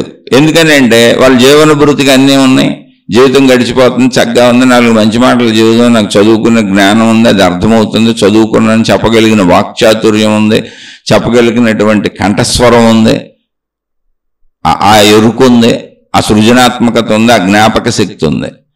కాబట్టి ఏముంది, ఎంత మంచి చేస్తే పోయిందేముందని ఉన్న దాంట్లోంచి మంచిని చెబుతారు. అంతే తప్ప నేను ఒకదానికి ఎడిక్ట్ అయ్యేలా చెప్పరాళ్ళు. ఎందుకంటే అసలు వాళ్ళకి అవసరత లేదు. అది హాబీ అంతే. కొన్ని సరదాగా ఆటలాడుకుంటారు హాబీలాగా. అంకితమైన వాళ్ళతోనే ప్రమాదం. వాళ్ళు ఇప్పుడు మా మతమే కరెక్ట్ అంటారు, మా దేవుడే కరెక్ట్ అంటారు, మా విధానమే కరెక్ట్ అంటారు, మా గురువే కరెక్ట్ అంటారు, దీన్ని మాత్రమే చేయాలంటారు. ఇక్కడ వస్తే ఘర్షణలు. ఇక దానికోసం పట్టుకొని రోడ్ల అమ్మడి తిరుగుతారు. రోడ్ల మీద రకరకాల వాళ్ళ గ్రంథాలు అమ్ముతారు, వాళ్ళ పుస్తకాలు అమ్ముతారు, వాళ్ళ దేవుడి ఫోటోలు అమ్ముతారు, వాళ్ళ గురువుని అమ్ముతారు, వాళ్ళ గురువు ఫోటోలు అమ్ముతారు. అందరినీ నమ్మమంటారు, అమ్ముతూ ఉంటారు. ఇది తప్పు అంటలే, నేను అందరూ ఇలా ఉంటారంటలా, విధానం చెబుతున్నా. అలాంటప్పుడు ప్రపంచం మారిపోద్దని ఎలా అనుకుంటున్నారు మీరు? ఎవరు మతాన్ని వాళ్ళు ఎవరి గ్రంథాలను అమ్ముకుంటుంటే ఆ మతాలను ప్రచారం చేసుకుంటుంటే బయట సబ్బులు పేస్టులు బట్టలు బంగారాభరణాల వాళ్ళు ప్రచారాలు చేసినట్టు వీళ్ళు కూడా చేసుకుంటున్నారు. సేల్స్ ఇక బయట భౌతికంలో అంటే అది అవసరం. అడ్వర్టైజ్మెంట్లు ఇచ్చి ప్రచారాలు చేసుకోకపోతే వస్తువు ఒకటి తయారైందని ప్రజలకు తెలియకపోతే వాళ్ళు ఎలా కొనుక్కుంటారు, అందుకని పోటీ పడతారు అందరూ అడ్వర్టైజ్మెంట్లకి ప్రచారాలకి. ఆధ్యాత్మికతలో పోటీలు ఎందుకు పడుతున్నారు వీళ్ళు అంటే సేమ్ అదే మనస్తత్వాన్ని వీళ్ళు తెచ్చుకున్నారు. సమూహాలను ఏర్పరచుకోవాలి, ఎందుకని ఆ సమూహాల ద్వారా ధన సంపాదనలు వస్తున్నాయి. కొన్ని మతాలలో 10వ భాగాలు ఇవ్వాలని ఉంది. కొంతమంది గురువులు 7% తీసుకుంటున్నారు. అంటే ఇది గ్రంథాలలో నిక్షిప్తం చేసేశారు. నువ్వు వాళ్ళ డబ్బులు ఇవ్వటం, వాళ్ళకి వనరులు ఇవ్వటం, వాళ్ళకి సేవలు చేయటం అదంతా పుణ్యకార్యం అని, దైవానికి సంబంధించిందని. గ్రంథాలు రాసిన వాళ్ళు ఎవరు మనుషులేగా. కాబట్టి అంకితమైనప్పుడు ఏమైందంటే సొంత ఇల్లు కట్టుకున్నట్టు అయింది. నా సొంత ఇల్లు కట్టుకున్నప్పుడు దాన్ని బాగు చేసుకోవాల్సిన బాధ్యత కూడా నాది, ఎందుకంటే అది పాడైపోతూ ఉంటుంది కాలగమనంలో. మళ్ళీ రంగులు వేయించుకోవాలి, మళ్ళీ దాన్ని జాగ్రత్త పరుచుకోవాలి. సొంత కుటుంబం వచ్చేసింది కాబట్టి నేను నాది నా వాళ్ళని జాగ్రత్త పరుచుకోవాలి. అలాగే అంకితం అయ్యానంటే నేను ఒకటి ఏర్పరుచుకున్నా, నా ఇల్లులా, నా సంసారంలా. అక్కడ ఒక దైవ సంసారం పెట్టుకున్నా, మత సంసారం పెట్టుకున్నా, మార్గ సంసారం పెట్టుకున్నా. అక్కడ సంసారానికి పేరు ఏంటంటే దేవుడు, భక్తులు, గురువులు, శిష్యులు. అది సంసారమే, అంత సంసారమే. ఇంతకే సంసారము అంటే ఏంటో తెలుసా? నీ మనసుకు ఉండే బంధాలు. ఇది నాది అన్న భావన, నేను నాది అన్న భావనతో నువ్వు దైవ మార్గంలో సాగినా, మత మార్గంలో సాగినా, భౌతిక ప్రపంచంలో సాగినా అది సంసారమే. సంసారము అంటే ప్రపంచము, సంబంధ బాంధవ్యాలతో కూడినటువంటి వ్యవహారాలు నడిపేదంతా సంసారమే. నాది అన్నావా అయిపోయింది, ఆ దేవుడైనా సరే. అందుకే మీరు నిజమైనటువంటి చాలామంది మహానుభావులను చూడండి, నాది అనే ప్రసక్తే లేదు, అసలు ఏమి నిర్మించాలి, అలా కూర్చున్నారు. వాళ్ళ పేరు మీద తర్వాత వాళ్ళు నిర్మించుకున్నారు. వాళ్ళు ఊరికి నెల భిక్షాటంతో బతికేశారు. అందుకని ఇవన్నీ ఎవరికి చెబుతాం? ప్రపంచం ఎలా ఉందంటే ఎవరికి చెబుతాం? ఇప్పుడు మతం తయారు చేశారు, ఆ మతాన్ని కోట్ల మంది అనుసరిస్తున్నారు. అలాంటి మతాలు బోల్డ్ ఉన్నాయి. ఇప్పుడు వాళ్ళందరినీ వెళ్ళి ఏం చెబుతాం? వాళ్ళకి ఎక్స్ప్లెయిన్ చేస్తే అసలు అర్థమవుద్దా? ఏదో ఒక మతాలు ఎందుకు వచ్చినాయి? మంచి నేర్పడానికి వచ్చినాయి. ఏదో స్కూల్ కావాలిగా, ఆ స్కూల్లో ఎవరో ఒక మాస్టర్ కావాలిగా చెప్పేవాళ్ళు. అందుకని మతాలు వచ్చినాయి, మత పెద్దలు వచ్చారు, గురువులు వచ్చారు, మార్గాలు వచ్చినాయి. అందులో మంచి నేర్చుకోండి. అది మంచికి వెళ్ళారా? మీరు మంచి వైపు ప్రయాణిస్తున్నారా లేదా చెడు వైపు ప్రయాణిస్తున్నారా? అంటే ఇప్పుడు ఇదే మత విద్వేషం పెంచుకుంటున్నారా? అంటే మీ మతం, మీ మార్గం, మీ గురువు, మీ దేవుడు, మీ విధానం, మీ పద్ధతి, మీ స్కూలు, మీ చదువులో జ్ఞానాన్ని పెంచుకొని అందరూ మాలాంటి వాళ్లే. ఇక్కడ మత విద్వేషాలు, దైవ విద్వేషాలు, జ్ఞాన విద్వేషాలు ఉండకూడదు. మనం అంతా మానవ జాతి కాబట్టి మనం ఎవరి మార్గంలో వాళ్ళు హాయిగా వెళ్తారు. ఎవరు అందరం చదువుకోవటానికే ఏ స్కూల్ అయితే ఏంటని భావం పెరుగుతుంది అనుకోండి, అప్పుడు అది మంచిదే, అవసరమే ప్రపంచానికి. ఆ మతం అవసరమే, ఆ గురువు అవసరమే, ఆ గ్రంథం అవసరమే, ఆ దేవుడు అవసరమే. కాదు అది నాకు మత విద్వేషం కింద మారింది అనుకోండి, నా మతమే గొప్పది, నా దేవుడే గొప్పడు, నా గురువే గొప్పడు, నా గ్రంథమే గొప్పదే, మిగిలినవి గొప్పవి కావు అని నాకు అది మత విద్వేషంగా మారింది అనుకోండి, అప్పుడు నన్ను నేను నాశనం చేసుకున్నా. ఇప్పుడు ఇది ఎవరికి చెప్పాలి? మనకి ఎలా తెలుస్తుంది? అందులో అజ్ఞానాన్ని పెంచుకొని వాళ్ళని వాళ్ళు నాశనం చేసుకుంటున్నారా, విద్వేషాలు పెంచుకుంటున్నారా, లేదా అందులోనే మంచిని నేర్చుకుంటున్నారు? మనకు ఎలా తెలుస్తుంది? స్కూల్లో అందరూ స్కూల్లోనే లేరు, స్కూల్లోనే కనబడుతున్నారు. అందరూ విద్యార్థులే, అందరూ మాస్టర్లు పాఠాలు వింటున్నారు, బోల్డ్ స్కూళ్ళు ఉన్నాయి. ఇందులో ఎవడు ఎలా గ్రహిస్తున్నాడు అనేది మనకు ఎలా తెలుస్తుంది? అది వాడికి సంబంధించినటువంటి ప్రాబ్లం కదా, మనకు ఎలా తెలుస్తుంది? ఎప్పటికీ తెలియదు. అందుకని అవి అవసరాలు, ఆ అవసరాలను గుర్తించండి. భౌతికంలో చదువుకోవడానికి స్కూల్స్, విద్యాలయాలు ఎలా అవసరమో అలాగే ఆధ్యాత్మికతలో మతాలు, మార్గాలు, గురువులు, దేవుళ్ళు అన్నీ అవసరమే, విధానాలన్నీ అవసరమే.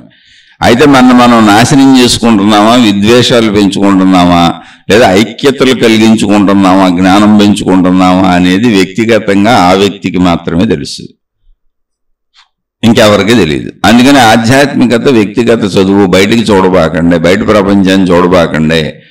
ఒకవేళ ఎన్ని మీరు బయటికి చూసి నేరాలు, ఘోరాలు ఎన్ని అని మనం చెప్పుకుంటున్నా, ఎన్ని మాట్లాడుకుంటున్నా, ఆఖరికి జరిగే ఘోరం అందరికీ జరిగిపోద్ది, మరణం తప్పదు, సృష్టి చంపేస్తుంది. అలానే అది ఘోరమా అంటే అస్సలు కానే కాదు. మనం అది ఒప్పుకోలేకపోతున్నాం ఆ సత్యాన్ని. ఎందుకనంటే జీవితం ఇవ్వబడింది, జీవితం తీసుకోబడుతుంది. మనకు పుట్టుక అనేది శరీరం, జీవితం ఇవ్వబడింది. ఇవ్వబడిన జీవితం తీసుకోబడుతుంది, అదే మరణం, అంతే. ఇవ్వబడిన తీసుకోబడితే బాధ ఎందుకు? అంగీకరించలేకపోతున్నాం కనుక బాధ. అది అంగీకరించటమే ఆత్మజ్ఞానము, ఆధ్యాత్మికత. దాని మూలాలు తెలుసుకుంటే అసలు మరణమే లేదని తెలుస్తుంది. అందుకని బాహ్య ప్రపంచాన్ని చూడటం మానేయండి. ఇలా మనకి ఎందుకు అనిపిస్తుంది అంటే, ఎంత విన్నా, ఎన్ని చేసినా, ఎన్ని సంవత్సరాల నుంచి వింటున్నా తొందరగా మార్పు రాకపోవటం, ఇలాగే అనిపించడం, ప్రపంచమే కనిపించడం ఏంటంటే, సహజ జీవితంలో ప్రపంచంలోనే బతకాలి మనం. మొత్తం శరీరానికి అవసరమైన అన్ని ప్రపంచం నుంచే. నేను, నావి, నా వాళ్ళు అనేది అంతా కూడా ప్రపంచం నుంచే గ్రహించాలి. అందరం ప్రపంచంలోనే బతకాలి. అందుకని ప్రపంచ దృష్టి అసలు ఎప్పటికీ పోదు, చనిపోతే తప్ప. ప్రపంచ దృష్టిలో మాత్రమే ఉండిపోకు. నీ వైపు నేను చూసుకొని కొంచెం నీ దృష్టి కూడా పెంచుకో, ఈ మూల కారణాలు కూడా కనుక్కో. అదే ఆధ్యాత్మిక దృష్టి, అది జ్ఞాన దృష్టి అని చెప్పారు. ప్రపంచ దృష్టికి నువ్వేం ప్రయత్నించక్కర్ల. కళ్ళు ఉన్నాయి, చెవులు ఉన్నాయి, పంచేంద్రియాలన్నీ ప్రపంచ దృష్టిని గ్రహించడానికే, సృష్టిని గ్రహించడానికే. శరీర నిర్మాణం అంతా అలాగే ఉందని నువ్వు ప్రయత్నించక్కర్లేదు. సహజ ప్రయత్నం బతికినంతకాలం. ఇప్పుడు నువ్వు ప్రయత్నించాల్సింది జ్ఞాన ప్రయత్నం. అంటే జ్ఞానానికి ఉన్నాయి కళ్ళు ఇక్కడ, అయితే జ్ఞానం ఎక్కడ ఉంది? దానికి రూపం లేదు, నాలో ఉందని తెలుసు అంతే. అది శక్తి స్వరూపం. శరీరానికి పంచేంద్రియాలు ఎలాగున్నాయో జ్ఞానానికి సమస్త ఇంద్రియాలు ఉన్నాయి. అంటే ఏం కావాలంటే అది అర్థమయ్యేలా, ఏది కావాలంటే అది తెలుసుకునేలా ఉంది. అది సమస్తం. అదే అజ్ఞానంగా వెళ్ళిపోగలదు, అదే జ్ఞానంగానూ వెళ్ళిపోగలదు, అదే మంచిగానే వెళ్ళిపోగలదు, అది చెడుగానే వెళ్ళిపోగలదు. నువ్వు ఎలా కావాలంటే అలా వాడుకోవచ్చు దాన్ని. జ్ఞానం అనేది, జ్ఞానము అనేటువంటిది సమస్త శక్తులు కలిగి ఉంది. అందుకని నువ్వు జ్ఞానాన్ని వాడాలి నీ వైపు నువ్వు తిరిగి. అయితే శరీర భావంలో ఉన్నప్పుడు మొత్తం కలిగేది ప్రాపంచిక దృష్టి. అందుకని మారలేదు అంటాం. ఎవరు భావాలు అంటాం, మతాలు అంటాం, గురువులు అంటాం, గొడవలు అంటాం, గోళ్ళు అంటాం, దేవుళ్ళు అంటాం, విడిపోతాం, ఆళ్ళని తిడతాం, ఏళ్ళని తిడతాం, పరిమితంలోకి వస్తాం, సమూహంలోకి వస్తాం, ఏర్పాటు చేసుకుంటాం. అంటే భౌతికంలో ఎలా ఏర్పాటు చేసుకుంటాం అన్నీ అలాగే చేస్తాం. దానికి ఆధ్యాత్మికమైన పేరు పెడతాం. కానీ కదా అది అసలు ఆధ్యాత్మికత కాదు. ఆధ్యాత్మికత అంటే నీ అంతరంగంలో జ్ఞానం చదువు. అంటే జ్ఞానంతో పనిచేస్తున్నావు నువ్వు. శరీరంతో పనిచేసేది అంతా భౌతికమే. దానికి నువ్వు ప్రయత్నం అక్కర్లే, శరీర నిర్మాణమే అలా ఉంది. ఇప్పుడు జ్ఞానంతో నువ్వు నిన్ను గురించి తెలుసుకుంటావు, సృష్టి గురించి తెలుసుకుంటావు. అలా తెలుసుకుంటున్నప్పుడు ప్రపంచాన్ని జ్ఞానంతో చూసినప్పుడు, అంతరంగంలోకి వచ్చినప్పుడు ప్రపంచాన్ని వదిలేయాలి. శరీరంతో ప్రపంచంలో బతకాలి. అది భౌతికం. కాబట్టి అక్కడ ప్రాపంచిక దృష్టి లేదు, ఇంకా అది ఎడిపోతుందనే దృష్టి లేదు. మనుషులు ఏమైపోయారు, దుర్మార్గులు ఎందుకు అయ్యారు, ఈ మతాలు ఏం చేసినాయి, ఈ దేవుళ్ళు మార్చలేకపోయారు, ఈ గురువులు మార్చలేకపోయారు, ఆ దృష్టి లేదు ఇంకా. అదంతా సృష్టి, అదంతా సృష్టిలో ఉంది. మతాలు కూడా సృష్టిలోనే ఉన్నాయి. మత ప్రార్థనాలయాలు ఎక్కడ ఉన్నాయి చెప్పండి? సృష్టిలో మనం కట్టుకుని ఇళ్ళు లాగానే ఉన్నాయి. ఇప్పుడు వాటిని ప్రచారం చేసే మత పెద్దలు, గురువులు అందరూ ఎవరు చెప్పండి, ఉన్న పేర్లు పెట్టుకున్నాను తప్ప అందరూ మనుషులేగా, మనలాంటి మనుషులేగా. వాళ్ళు సృష్టిలోనే భౌతికంగా కనపడతానే ఉన్నారు. ఆచార సాంప్రదాయాలు, విధానాలు, పద్ధతులు పాటించే అన్నీ ఏమన్నాయి చెప్పండి? అవి కార్యకలాపాల్లో కనపడతానే ఉన్నాయిగా. అంటే మొత్తం సృష్టి భౌతికమే. కనపడదు ఒక జ్ఞానమే. నేను మంచి నేర్చుకున్నానా, చెడు నేర్చుకున్నాననే జ్ఞానం నాకు కనపడదు. ఎవరికి? నాకు కనపడుతుంది, నాకు తెలుస్తుంది. నా గురించి నాకు సంపూర్ణంగా తెలుస్తుంది. కాబట్టి నీ గురించి నీకు తెలిసే విషయం ఏది ఉందో అదే ఆధ్యాత్మికత. నీకు తెలియని విషయాల గురించి వెళ్తే ఎట్లా తెలుస్తుంది? ఎదుటోడికి ఆధ్యాత్మికత వచ్చిందా లేదా అంటే నువ్వు వేష భాషలు చూస్తావు, వాళ్ళు కట్టుకున్నటువంటి బట్టలు చూస్తావు, వాళ్ళు పెట్టుకున్నటువంటి బొట్లు చూస్తావు, వాళ్ళ రూపురేఖలు చూస్తావు. అదంతా భౌతికమే, సృష్టి. అది నిజం కాదు. అందుకని అటు వెళ్ళకు, నీ వైపు నువ్వు తిరుగు. అందుకే ఆధ్యాత్మికతలో జాగ్రత్త కావాలి. అది భౌతికంలోనే కావాలి. జాగ్రత్త అనేది ఎప్పుడు కావాలి. జాగ్రత్త అంటే ఏంటో తెలుసా? ప్రమాదము సంభవించకుండా ఉంటాం. ఆధ్యాత్మికతలో ప్రమాదం ఏంటో తెలుసా? అన్నీ వింటాం, అన్నీ తెలుసుకుంటాం, కానీ ఆ స్థితిలో నిలబడం, ఆచరణలోకి చెందాలి. అన్నీ వింటాం, మంచిగా ఉండాలని అందరికీ తెలుసు, మంచిని వింటూనే ఉంటాం, కానీ మంచిని ఆచరణలోకి తేమది ప్రమాదం. అయితే ఎందుకు తేము? ఎందుకు ఈ ప్రమాదం అంటే శరీర నిర్మాణంలో శరీరము విన్నటువంటి, చూసినటువంటి, గ్రహించినటువంటి పంచేంద్రియముల ద్వారా తాను తెలుసుకున్నటువంటి విషయములు ఏమున్నావో అవి అణువున నిజములుగా అయిపోతాయి శరీరానికి. అదే నిజం వాళ్ళకి. ఎవరు ఏం గ్రహించారో అదే నిజం. గ్రహించింది అసలు వాళ్ళకి నిజం కాదు. ఎప్పుడు తెలియని నిజమేలా అవుతుంది? ఏదైనా సరే మన శరీర గ్రహింపులు ఏంటి? కంటితో దృశ్యాలు చూడటం, చెవితో శబ్దాలు వినడం, నోటితో మాట్లాడటం, విషయాలు తెలుసుకోవటం, భౌతిక విషయాలుగా తెలుసుకునేవన్నీ. అలా పంచేంద్రియ గ్రహణలన్నీ భౌతికమే ఉంటుంది. అందుకని అది ఈజీగా ఉండేటి ఆకర్షించబడి వెళ్ళిపోతూ ఉంటాం. ఇప్పుడు సాధన ఏంటంటే స్వీయ ప్రయత్నము చేత భౌతిక మామూలుగా బతుకుతా, కానీ ఆధ్యాత్మికతలో కాసేపు నన్ను నేను భౌతిక శరీరాన్ని వదిలి అది పరిగెట్టేసి అటువైపు వెళ్ళిపోకుండా నా మీద నేను జ్ఞాన నియంత్రణ తెచ్చుకుంటూ ఉంటా, ప్రమాదము తప్పించుకుంటూ ఉంటా. ప్రమాదము అంటే ఏంటి? నేను అనుకున్న విధముగా ఆధ్యాత్మికతలో నేను తెలుసుకుంటున్న విధముగా మంచిగా జీవించడానికి అనువుగా నన్ను నేను కట్టడి చేసుకుంటూ ఉంటా. దీనికి మీరు ఒక విశ్వామిత్ర మహర్షి యొక్క కథ ఉంటుంది. అలా అనేక కథలు చెప్పారు మనకు. పురాణాలు, ఇతిహాసాల్లో బోల్డ్ అందించారు ఆధ్యాత్మికతలో మహానుభావులు. అనేక మతాల్లో అనేక విధానాలుగా అందించారు. ఏదో నేను నాది మిడిమిడి జ్ఞానం కనుక నేను చేసుకున్న ఒక పరిమిత జ్ఞానంలో, నేను చదువుకున్న పరిమిత జ్ఞానంలో, తెలుసుకున్న పరిమిత జ్ఞానంలో నాకు తెలిసిన కథలు చెబుతూ ఉంటాను అంతే. అన్ని మతాల్లో పాపం చెప్పారు ఇలాంటి. అందుకే ఎవరు ఏం నేర్చుకుంటున్నారు అనేది వ్యక్తిగతంగా తెలుస్తుంది తప్ప మత విరోధము, దైవ విరోధము, మార్గ విరోధం ఉండకూడదు. మనందరం మనుషులు. అవి పాఠశాలలో నీకు నచ్చిన స్కూల్లో జాయిన్ అవ్వు, జ్ఞానం పొందంతే. ఇక్కడ విశ్వామిత్రుడు రాజు. ఒక సందర్భంలో వశిష్ఠ మహర్షి, వశిష్ఠుడని ఆయన ఒక మహర్షి ఆశ్రమం పెట్టుకొని ఆయన తపోధ్యానాలు చేసుకుంటూ, ఆయన తన గూర్చి తాను తెలుసుకుంటూ, సృష్టి యొక్క ఎరుకను తెలుసుకుంటూ, అనంత ఆత్మ ఎరుకలో ఆ బ్రహ్మములో లీనమై ఆ సత్యాన్ని, ఆ తత్వాన్ని తనను అనుసరించేటువంటి శిష్యులకు బోధిస్తూ, మీరు కూడా నేర్చుకోండి నాయన అని ఒక తపోమయ జీవితాన్ని గడుపుతూ గురుకులాన్ని పెట్టుకొని ఒక సామాన్య గృహస్థుగా జీవిస్తున్నటువంటి ఒక బ్రహ్మర్షి. అంటే ఆధ్యాత్మికతలో హయ్యెస్ట్ స్థాయిలో ఉన్నాడు. భౌతిక జీవితంలో సామాన్యంగా కనబడతారు. ఎందుకంటే వాళ్ళకి ధన సంపదలు ఎక్కువ అక్కర్లేదు. కనీస అవసరాలకి, శరీరం బ్రతకడానికి అవసరమైన చాలు వాళ్ళకి. ఆ సందర్భంలో అక్కడ రాజుగా ఉన్నటువంటి విశ్వామిత్ర మహర్షి అటువైపుగా వెళుతూ వశిష్ఠ మహర్షిని ఒకసారి చూసి వెళదామని వచ్చాడు. ఆయన ఎదురు పలకరించుకున్నారు. ఉభయ కుశలోపరి బాగానే ఉందా, మీకు ఏర్పాట్లన్నీ బాగున్నాయని. రాజుగా నా బాధ్యత కదా, మీకు ఏమన్నా సమకూర్చాలా, ఏమన్నా చెయ్యినా, అన్ని ఏర్పాట్లు బాగున్నాయా, బాగానే జీవిస్తున్నారా, మీకు ఏమన్నా కావాలంటే చేసి పెడతాను అని విశ్వామిత్రుడు అడగటం, వశిష్ఠులు వారు లేదు లేదు చాలా బాగుంది, చక్కగా ఉంది, అంతా హాయిగా ఉంది అన్నారు. అన్నీ అయిపోయింది. మధ్యాహ్న భోజన సమయం అది. విశ్వామిత్రుడు వారు అంటే రాజుగా ఉన్నప్పుడు ఆయన పేరు విశ్వామిత్రుడు కాదు, రాజుగా ఉన్న విశ్వామిత్రుల వారు సరేనండి నేను వెళ్ళొస్తాను అంటే దూరంగా సైన్యాన్ని మొత్తాన్ని ఆపిచ్చాడు. ఆయన నేను వెళతానని కొంతమందిని తీసుకొచ్చాడు. మంచిది వెళ్ళొస్తాను, అయితే మీరు బాగానే ఉన్నారు కదా అని ఉభయ కుశలోపరి చెప్పుకుంటూ వీడ్కోలు చెప్పుకునే సమయంలో వశిష్ఠుల వారు అన్నారు, అయ్యా భోజనం చేసేయాలండి, భోజనం టైం కదా, భోజన సమయానికి వచ్చారు కదా, భోజనం చేసి వెళ్ళండి అన్నారు.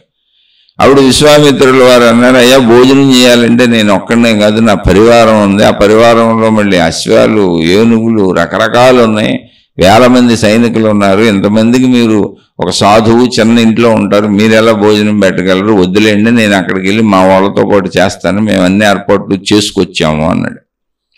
విశ్వామిత్రుల వారు చెప్పిన సమాధానానికి వశిష్ఠుల వారు, అయ్యా పర్వాలేదండి, మీ పరివారం మొత్తాన్ని తీసుకొచ్చేయండి, అందరికీ పెడతాను అన్నాడు ఆయన. పూర్వం ఇలాంటి బ్రహ్మ ఋషుల్ని, మహాత్ముల్ని గౌరవించేవాళ్ళు రాజులు, మహనీయులు కూడా. ఆయన ఇంకా కాదనలేక మొత్తం అందరినీ తీసుకొచ్చాడు. కానీ అనుమానంగా ఉంది, ఎలా పెడతాడు అని ఎంతమందికి అని. ఎందుకని ఆయన ఒక సామాన్య గృహస్థు, చిన్న కుటీరం ఇది. అయితే వీళ్ళు వచ్చేటప్పటికి అన్నీ ఉన్నాయి. ఎవరికి ఏనుగులకి ఏ ఆహారం కావాలో చక్కగా చెరుగ్గెళ్ళు, అరటిపళ్ళు, రకరకాల పళ్ళు ఏనుగులు తినేస్తున్నాయి, అడిగి పెట్టారు. గుర్రాలకి ఏం కావాలో అడిగి పెట్టారు. మనుషులకు పెట్టాల్సిన అయితే పంచపక్ష పరమాన్నాలు పెట్టేశారు, సైనికులందరికీ, రాజుగారికి పెట్టేశారు. ఏంటి ఇదంతా ఎక్కడి నుంచి పెట్టగలిగాడు, అయిపోయింది, అంత అయిపోయింది, విందు చేసేసారు, అందరూ తిరిగి వెళ్ళిపోతుంటే, అయ్యా చూస్తే చిన్న కుటీరంలాగా ఉంది, మీ దగ్గర ఏమీ లేదు, మీరేం వంటలు వండలేదు, ఏమీ చేయలేదు, ఇదేంటి ఇవన్నీ ఎలా పెట్టగలిగారు అని ఆయన అడిగాడు. అడిగినప్పుడు ఆయన చెప్పాడు, నా దగ్గర కామధేను అనేటువంటి ఒక ఆవు ఉంది, అది నాకు దేవతలు ఇచ్చారు నా తపస్సుకు మెచ్చి, దాని పాలతో ఇక్కడ నిత్య యజ్ఞయాగాదులు చేస్తూ ఉంటాను లోకం సుఖంగా ఉండాలని. నా జీవితం ఏమీ లేదు, లోకం సుఖంగా ఉండాలని నాకు నా జీవితకాలం ఉన్నంత వరకు లోక శ్రేయస్సు కోసం నేను ఏదో ఒకటి మంచి పనులు చేస్తూ ఉంటాను, తపోధ్యానాదులతో బతుకుతూ ఉంటాను. తపోధ్యానాదులు ఎందుకంటే నాలో పవిత్రతను పెంచుకోవడానికి, అంతే. అంటే చెడు పనులు చేయకుండా మనసును అరికట్టడం. అలా పవిత్రతను పెంచుకొని లోక శ్రేయస్సు కోసం నేను బతుకుతూ ఉంటాను. నాకు పెద్దగా కోరికలు ఏమి ఉండవు. మేమందరం ఋషులు ఎలాగే ఉంటాము. ఈ కామధేను వల్ల మేమందరం హాయిగా ఉన్నాం. ఎవరికేం కావాలంటే ఆ కామధేను నుంచి ఎన్నైనా వచ్చేస్తాయి, ఎంతైనా వచ్చేస్తాయి, ఎందుకంటే అది దైవ ప్రసాదము అని చెప్పాడు. వెంటనే విశ్వామిత్రుడు, అయితే కామధేను మీ దగ్గర ఉండటం కాదు, రాజును కదా నా దగ్గర ఉండాలి. అప్పుడు ప్రపంచ ప్రజలందరికీ, నా రాజ్యంలో ఉన్న ప్రజలందరికీ నేను అన్ని మంచి పనులు చేయగలుగుతాను, వాళ్ళకు లోటు లేకుండా పరిపాలించగలుగుతాను, కాబట్టి కామధేనువుని నాకు ఇచ్చేయండి అన్నాడు. అక్కడ మూర్ఖవాదన మొదలైంది. అప్పుడు ఆయన చెప్పాడు, లేరయ్యా, కామధేను అందరి దగ్గర ఉండదు, అది నా యొక్క బ్రహ్మర్షత్వానికి నాలో పవిత్రతకి మాత్రమే ఇక్కడ ఉంటుంది, అది యాక్చువల్గా ఇక్కడది కాదు, దేవలోకంలో అది అసలు భూలోకంలోకి రాదు, పంపరదాన్ని.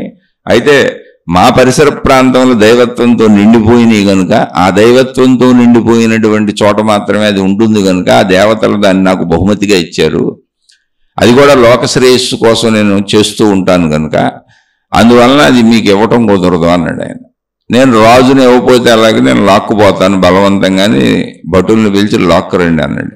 ఆయన చిరునవ్వు నవ్వి, ఆ సరే అయితే వస్తే తీసుకెళ్ళండి అన్నాడు. ఎందుకంటే ఎప్పుడు గుర్తుపెట్టుకోండి, మహనీయత్వం, మహత్వం, దైవత్వం ఘర్షణ పడదు. రాక్షసులు ఘర్షణ పడుతూ ఉంటారు, రాక్షస ప్రవృత్తి అది. వస్తే తీసుకెళ్ళండి అన్నాడు ఆయన. ఇంకా ఆయన ఏం చేస్తారు, మౌనంగా ఉన్నారు. కానీ కామధేనువుని ఎవరు తీసుకు వెళ్ళలేకపోయారు. ఆవేది తీసుకెళ్ళేవారు. ఎందుకనేది దైవాంశ సంభూతమైనటువంటిది. అది ఆహార పదార్థాలు ఎలా ఇచ్చిందో అలాగే వీళ్ళని ఎదుర్కొనేటువంటి సైనిక బలగం అంతా వస్తుంది. వీళ్ళు దాన్ని పట్టుకెళ్ళలేకపోయారు, ఓడిపోయారు. వశిష్ఠుల వారి ముందు విశ్వామిత్రుల మహారాజు ఓడిపోయాడు. అప్పుడు ఆయనకు అర్థమైంది, ఓహో, ఈ భౌతిక సంపదల కంటే, భౌతిక విషయాల కంటే, భౌతిక అధికారాల కంటే ఈ దైవీ సంపద గొప్పదే, కాబట్టి నేను కూడా అది పొందాలి అని చెప్పి మళ్ళీ ఆయన ఆధ్యాత్మికతలోకి వచ్చేసి రాజ్యం వదిలేసి తపస్సులు చేయడం ప్రారంభించాడు. తపస్సు అంటే తపిస్తూ బయటకు పరిగెత్తుతున్నటువంటి తన మనసుని కోరికలతో, అహంకారంతో, అజ్ఞానంతో బయటకు పరిగెత్తే తన మనస్సుని ఆపేసి నియంత్రించి అసలు తానెవరు, తనేమిటి అనేటువంటి తన ప్రాణశక్తి ఎరుకని, ఆత్మశక్తి ఎరుకని, తనలో ఉన్నటువంటి అజ్ఞానాంశని నశింపజేసుకొని తనలో తాను నిక్షిప్తమై కూర్చొని తన ఎరుకని, ఉనికిని కనుగొనేటువంటి ప్రాసెస్ని తపస్సు అంటారు. అది మొదలుపెట్టాడు. ఆ తపోమయ జీవితంలో ఆయన సాగుతున్నప్పుడు ఇక్కడే ప్రమాదము అనేదానికి ఉదాహరణ అనమాట. అలా సాగుతున్నప్పుడు మళ్ళీ తపోమయ జీవితమే కానీ విడిగా మళ్ళీ శరీరము, తిండి, కాలకృత్యాలు, స్నానపానాదులు అన్నీ మామూలే. దానికోసం ఆయన నదులకు వెళ్ళేవాడు, స్నానపానాదులు చేసుకొని కాలకృత్యాలు తీర్చుకొని మళ్ళీ వచ్చి తపోమయ జీవితం గడుపుకుంటూ ఉండేవాడు. ఆహారం ఇంత భిక్ష తెచ్చుకుంటూ ఉండేవాడు. అలా జరుగుతున్నప్పుడు ఒక సందర్భంలో ఆయనకి స్త్రీ కనబడింది. మేనక అనేటువంటి ఒక స్త్రీ కనబడింది. ఇంతకుముందు ఆయనకి స్త్రీ సాంగత్యం అలవాటు. రాజుగా ఉన్నప్పుడు ఆయనకి స్త్రీ సాంగత్యం అలవాటు, భార్యలు ఉన్నారు. ఆవిడని చూడగానే మోహం కలిగింది. అంటే పాత కోరిక, శరీర కోరిక బయటకు వచ్చింది. బయటకు వస్తే ఆవిడ కూడా మామూలు కోరిక కలిగిందే. చక్కగా ఇద్దరు మళ్ళీ సెటిల్ అయ్యారు, కాపురం చేసుకున్నారు. అనేక సంవత్సరాలు ఆవిడతో గడిపాడు. ఆవిడకి పిల్లలు పుట్టింది, ఒక ఆడపిల్ల పుట్టింది. అప్పుడు ఆయనకి మళ్ళీ ఈ కామం బాగా అనుభవించినాక, పదే పదే కామాన్ని అనుభవించినాక మళ్ళీ ఆలోచన కూడా కలుగుతుంది. ఎందుకని కామానుభవ తీవ్రత తగ్గిపోయింది. ఆ తీవ్రత తగ్గిపోయే సంవత్సరాలు అనుభవించాడు. అనుభవించినాక ఆలోచన వచ్చింది, ఇదేంటి నేను వశిష్ఠుల వల్ల బ్రహ్మర్షి అవడానికి వచ్చాను కదా, నేను దైవత్వం వైపు వెళ్ళే ప్రయాణం కదా, మళ్ళీ కామానికి నేను ఈవిడితో ఉండిపోయాను, నా తపస్సు పాడు చేసుకున్నాను ఏంటని మళ్ళీ ఆయన కోపం వచ్చి ఆవిడని పొమ్మన్నాడు. ఆమె పోయింది. మళ్ళీ తపస్సు మొదలుపెట్టాడు. అలా తపస్సు మొదలుపెట్టినప్పుడు అంటే ఇక్కడ కామము అంటే మన పంచేంద్రియములలో ఒకటి. ఎవరైనా అలా పడిపోయే అవకాశం ఉంది, జాగ్రత్తగా ఉండాలి. ఇలా కామం అన్నప్పుడు ఇదే కాదు, సంపదలకు కూడా పడిపోయే అవకాశం ఉంది. ఎందుకని కామధేను అనే దాన్ని పొందలేక ఆయన అసలు తపస్సుకు వచ్చాడు. అది గుర్తుపెట్టుకోవాలి. అంటే సంపద కోసమే వచ్చాడు ఆయన.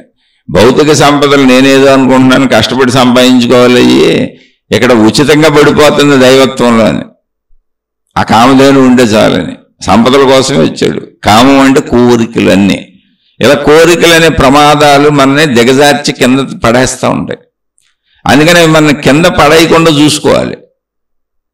అందుకని విశ్వామిత్ర కథని మనకు చెప్పారు మహాత్ములు. నాయన జాగ్రత్తగా ఉండండి, నేను పడిపోతారు, మీరు జాగ్రత్తగా. అందుకని సాధకులు మనకు అవసరం లేని వాటి పట్ల ఎరుకతో ఉండాలి. కుటుంబ జీవితంలో ఉండొద్దని కాదు, పరస్త్రీ పరపురుషులతో జాగ్రత్తగా ఉండాలి, పరధనంతో జాగ్రత్తగా ఉండాలి, పర వస్తువులతో జాగ్రత్తగా ఉండాలి. మనసు ఆకర్షించేస్తుంటుంది.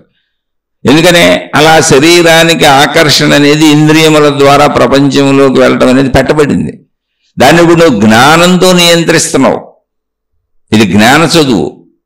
కాబట్టి నువ్వు నీ అవసరాలు తీర్చుకుంటూ తప్పు చేయకుండా వెళ్ళాలి. ఆ జాగ్రత్త ఉండాలి. అదే నాస్తి జాగ్రత్తో భయం. ఆ జాగ్రత్త ఉంటే ప్రమాదం సంభవించదు. అది అందుకని ప్రమాదానికి లోను కాకుండా ఉండాలి మనం సాధకులుగా. అందుకని ప్రపంచాన్ని చూడకుండా మిమ్మల్ని మీరు చూసుకోండి. ఎక్కడ ఏది లాగేస్తుందో ఎటు లాగేస్తుందో చూసుకోండి. లాగేయటం తప్పు కాదు. భౌతిక ప్రపంచంలో బతకాలంటే లాగేయాలి. ఆకర్షణ పెట్టబడింది బ్రతుకు తెరువు కోసం, జీవితం బ్రతకడం కోసం, శరీరం బ్రతకడం కోసం. కానీ ఇక్కడ మనం ఇప్పుడు శరీరాన్ని బ్రతికిస్తూ ఆధ్యాత్మిక చదువుకుంటున్నప్పుడు జ్ఞానంతో వెళుతున్నప్పుడు ప్రమాదం జరగకుండా చూసుకోవాలంటే జ్ఞానానికి ప్రమాదం జరగకూడదు, అజ్ఞానం అవ్వకూడదు, పడిపోకూడదు అక్కడ. అందుకని ధర్మయుత జీవితం, నా భార్యతో నా భర్తతో నా కుటుంబం కోసం ధర్మంగా సంపాదించుకుంటాను, ధర్మసుఖాలు మాత్రమే అనుభవిస్తాను, మిగిలిన వాటి వైపు పరిగెత్తను. అది జ్ఞానంతో నన్ను నేను కట్టడి చేసుకుంటాను. అదే నిత్య తపస్సు, నిత్య సాధన. అలా మళ్ళీ అందుకని మనకి కథలు చెప్పారు. విశ్వామిత్రుడు మళ్ళీ మొదలుపెట్టాడు. ఆయన మళ్ళీ మొదలుపెట్టాడు. కానీ మామూలుగా రోజువారి కాలకృత్యాలు, స్నానపానాదులు చేయాలి కదా. అవన్నీ చేసుకుంటున్నప్పుడు మెలకువే కదా, సాధనలోంచి బయటకు వస్తారు కదా, తపస్సులోంచి బయటకు వస్తారు కదా. అలా వెళుతూ ఆహారానికి అవి తెచ్చుకుంటున్నప్పుడు, అలా వెళ్తున్నప్పుడు ఆయనకు ఒకసారి మళ్ళీ ఇంకో స్త్రీ కనపడింది. రంభ అనే స్త్రీ కనపడింది. కనపడితే ఆయన శపించబోయాడు. అంటే ఏంటి, కనపడినందుకు ఈయనకి ఆకర్షణ కలుగుతుంది. ఈయనకి ఆకర్షణ కలిగి ఆమె మీద మోహం కలుగుతుంది. మోహం కలుగుతున్నందుకు నాకు కనపడతావా అని ఆమె శపించిపోయాడు. శపించిపోతే ఆవిడ అంది, ఒరే నాయన, నీకు మోహం కలగడం ఏంటి, నువ్వు శపించపోవడం ఏంటి, నేను తిరగొద్దా, నేను బతకొద్దా, నేను స్త్రీలు ఎవరు బతకొద్దా ఏంటి, నువ్వు తపస్సు చేసుకుంటే ఎవరు ఉండరా అంది. సర్లే పో అన్నాడు. బుర్ర పని చేసింది, కొంచెం వెళ్ళిపోయాడు. ఇటువంటిదే ఒక సంఘటన రమణ మహర్షి ఆశ్రమంలో నిజంగా జరిగింది. మనం ఎప్పుడూ విశ్వామిత్రుడిని చూసామో చూడలేదు అసలు. ఈ మధ్యకాలంలో ఉన్న రమణ భగవానులు అనేక మంది దగ్గర జరుగుతాయి. రమణ భగవానుల ఆశ్రమంలో ఏదో ఒక బిల్డింగ్ కడుతున్నారు అక్కడ నివసించడానికి, భక్తులు వస్తే ఉండడానికో ఏదో. ఆ కట్టడానికి రోజువారీ కూలీలు వస్తున్నారు. మగవాళ్ళు ఆడవాళ్ళు ఇద్దరు కూలీలు వచ్చేవాళ్ళు. అన్నామలయ స్వామిని ఒక ఆయన ఉండేవారు. ఆయన రమణ భగవాన్ దగ్గర ఉండి ఆ కూలీలు లెక్కలై చూస్తున్నారు. రోజు ఎంతమంది కూలీలు వచ్చారు, ఎంతమంది ఏంటని అన్నీ వాళ్ళే చూసుకుంటున్నారు. అప్పుడప్పుడు రమణ మహర్షికి విషయాలు చెప్పేవాళ్ళు, ఇవాళ ఎంతమంది వచ్చారండి అని ఆ బుక్ తీసుకెళ్ళి చూపించేవాళ్ళు. అలా కొన్ని రోజులు వరుసగా చూస్తుంటే ఆడ కూలీలు రావట్లేదు, మగ కూలీలే వస్తున్నారు అందరూ. రమణ మహర్షి కొన్ని రోజులకి గమనించి ఏమండి, కొత్తలో ఆడ కూలీలు మగ కూలీలు చాలా మంది వచ్చేవాళ్ళు కదా, ఈ మధ్యకాలంలో కొన్ని రోజుల నుంచి ఆడ కూలీలు రావటం లేదు, ఎందువలన, వారికి ఏమైనా ఇబ్బంది కలిగిందా, ఎందుకు మానేశారు అని అడిగారు ఆయన. అప్పుడు అన్నామలయ స్వామి చెప్పాడు, ఆయన నేనే మానిపించానండి అని. అదేంటి మీరు మానిపించడం ఏంటి అని అడిగారు రమణ భగవానులు. లేదండి, వాళ్ళు స్త్రీలు కదా, వాళ్ళు వస్తుంటే నా మనసు చెలుస్తున్నది. ఈ అన్నామలయ స్వామి అని ఆయన అక్కడ ఉండిపోయాడు. ఆయన ఇది రమణ భగవానుల ఆత్మవిచారం చేసుకుంటూ ఉండిపోదామని అనేక మంది భక్తులు ఉండిపోయారు. అలా ఉండిపోయిన వాళ్ళ కోసమే అవన్నీ కట్టబడుతున్నాయి. అనేక మంది భక్తులు వస్తున్నారు, పెరుగుతున్నారు. అలా ఉండిపోయిన ఆయన స్త్రీలు వచ్చినప్పుడు ఆయన మనసు చెలుస్తుంది, సాధన దెబ్బతింటుందని విశ్వామిత్రుడికి వెళ్ళి ఆ విషయం చెప్పాడు రమణ భగవాన్తో. రమణ భగవానులు వెంటనే ఆయన కేకలేశారు, నాయన తప్పు కదా ఇది, నీది కామభావన, నీ మనసు చెల్లించడం నీ తప్పుది, నువ్వు వెళ్ళబాకప్పుడు అక్కడికి, వేరే వాళ్ళు ఆ పని చేయిస్తారు. నువ్వు వెళ్ళి స్త్రీలను చూడబాక, అక్కడికి వెళ్ళబాక, ఆ పనిలో నువ్వు కల్పించుకోబాక. కానీ పాప మా స్త్రీలు ఎందుకు వస్తున్నారు, కామభావంతో రావట్లా, ధనం కోసం వస్తున్నారు, కుటుంబ పోషణ కోసం వస్తున్నారు, వృత్తిగా వస్తున్నారు, పనిగా వస్తున్నారు, వాళ్ళు నోటిగాడు కూడు తీసేసావు కదా నువ్వు అని చెప్పారు. చూసారా, ప్రమాదము అంటే మన అజ్ఞానం ఎలా పనిచేస్తుందో మన వైపు నుంచి ఆలోచిస్తాం. నీ కామభావం, నీ దుర్భావం, నీ చెడ్డభావం, నీ సంపదల కోరిక ఏదైనా నువ్వు ఆపుకోవాలి. ఎదుటివాడి వల్ల జరుగుతుందని వాళ్ళందరూ నాకు రాకూడదంటేట. అదే సేమ్ మనం ఇందాక చెప్పుకున్నాం ఇదే శీర్షికలో. నేను రోడ్ల మీద వెళ్తున్నాను, మొత్తం రోడ్లు ఖాళీ చేసేయండి అంటే ఎవరు ఖాళీ చేస్తారు? నువ్వే జాగ్రత్తగా వెళ్ళాలి. భగవానుడు ఆయన్ని మందలించి మళ్ళీ రేపటి నుంచి ఆడకూలీలు అందరినీ పిలవండి, ఒకవేళ మీకు అదుపు లేకపోతే మీ మనసు మీద మీరు కామభావాన్ని అదుపు చేసుకోలేకపోతే మీరు ఆ పని మానేసేయండి, వేరే వారికి అప్పగించండి అని చెప్పారు. ఇలా జరుగుతూ ఉంటాయి. ఇదే ఆధ్యాత్మికత. ఎవరి స్వీయ అదుపు వారే చేసుకోవాలి. అలా అద్భుతాలు బోల్డ్ ఉంటాయి. అందుకే మహనీయుల చరిత్రలు చదువుకోవాలి. ఇలా విశ్వామిత్రుడు రెండోసారి రంభను శపించిపోయినప్పుడు రంభందని నువ్వు ఏదో సాధనలు చేస్తున్నావు కానీ పోత చెప్పింది ఆమె. కోపం పోయి చావలేదు, నీకు సృష్టిలో ఆడవాళ్ళందరూ కనపడకూడదంటే ఎక్కడ ఉంటారు అంటే నేను కొంచెం నా భాషలో చెబుతున్నానండి అని ఆవిడ నీకు కోపం పోలేదని చెప్పింది. గుర్తించాడు ఆయన, అవును నాకు కోపం పోలేదు, ఇంతకుముందు కామం పోలేదు, మేనకతో కాపురం చేశాను కొన్ని సంవత్సరాలు, పిల్లని కూడా కన్నాను, ఇప్పుడు ఆ పిల్లని ఎక్కడ పాడేసాడు, మళ్ళీ తపస్సుకు పోయాడు. ఇప్పుడు కోపం పోలేదు, కనబడిన వాళ్ళ శపించేస్తానంటున్నాడు. ఈ కోపం పోనోళ్ళు, ఈ కామం పోనోళ్లే మతద్వేషాలు, మార్గద్వేషాలు, మందే కరెక్ట్ వాళ్ళది కరెక్ట్ కాదు, వాళ్ళందరినీ ఇందులోకి లాక్కొచ్చేయండి, ఆ మతం వాళ్ళందరినీ స్లోగా ట్రాప్ చేసి మన మతంలోకి లాగేయండి, ఇలాంటివి చెబుతూ ఉంటారు. మీరు గమనిస్తే మీకు అర్థమైపోద్ది. కానీ మన కర్మ ఏంటంటే మనకు కూడా అదే ఇష్టం. ఎంత పెద్ద సమూహం అయితే నాది అంత గొప్పది అనుకుంటాం. మన బుద్ధులు కూడా అలాంటి బుద్ధులే కాదు. కామభావన ఉండదు, క్రోధభావన ఉండదు. మళ్ళీ తపస్సు చేశాడు ఆయన. మొదట కామభావన పోగొట్టుకోగలిగాడు. అంటే కామ ప్రమాదము జరిగింది, ప్రమాదం జరిగినా గుర్తించి మళ్ళీ తపస్సు చేసుకున్నాడు. ఈసారి కామాన్ని జయించాడు ఆయన. క్రోధ భావనలో పడిపోయాడు, అది ప్రమాదం. మళ్ళీ అది ఆధ్యాత్మిక ప్రమాదం, సాధనా ప్రమాదం, జ్ఞానంలో ప్రమాదం జరిగింది. అప్పుడు మళ్ళీ ఆ ప్రమాదాన్ని జయించడానికి మళ్ళీ తపస్సు చేసి నాలో కోపం పోవాలని ఆయనే తపస్సు చేసుకొని పోగొట్టుకున్నాడు. తపస్సు అంటే ప్రయత్నం. నాలో భావాలను సరి చేసుకోవడానికి నేను జ్ఞానంతో నేను చేసుకుంటున్న ప్రయత్నమే స్వీయ సాధన, తపస్సు. ధ్యానం అన్నదే, పార్ట్ టైం అయితే ధ్యానం, ఫుల్ టైం అయితే తపస్సు, అంతే. ఇది అయిపోయింది. ఈసారి ఎవరో వచ్చాడు ఒకడు, త్రిశంకు అని. అయ్యా నాకు శరీరంతో స్వర్గానికి వెళ్ళిపోవాలని అందరూ చనిపోయినాక వెళ్తారు కదా, నేను ఒక మహారాజుని, ఎవరి దగ్గరికి వెళ్ళినా నన్ను పంపట్లేదు. వెళ్ళొచ్చాడు వశిష్ఠుడు, అలాంటి మహర్షులు అందరి దగ్గరికి వెళ్ళి అడిగొచ్చాడు, 2 మందిని అడిగొచ్చాడు, పంపట్లేదు. మీరు చాలా జ్ఞానులు, మహా దివ్య తేజస్సుల్లా కనబడుతున్నారు, మీరేమన్నా నన్ను పంపుతారా అన్నారు. ఎవరో పంపటలేదు, మనం పంపితే గ్రేట్ కదా, సూపర్ అహంకారం వచ్చింది. పంపి పారేస్తాను దా అన్నాడు. నా తపశ్శక్తినంతా దారపోసేస్తాను, స్వర్గానికి వెళ్ళిపో అన్నాడు.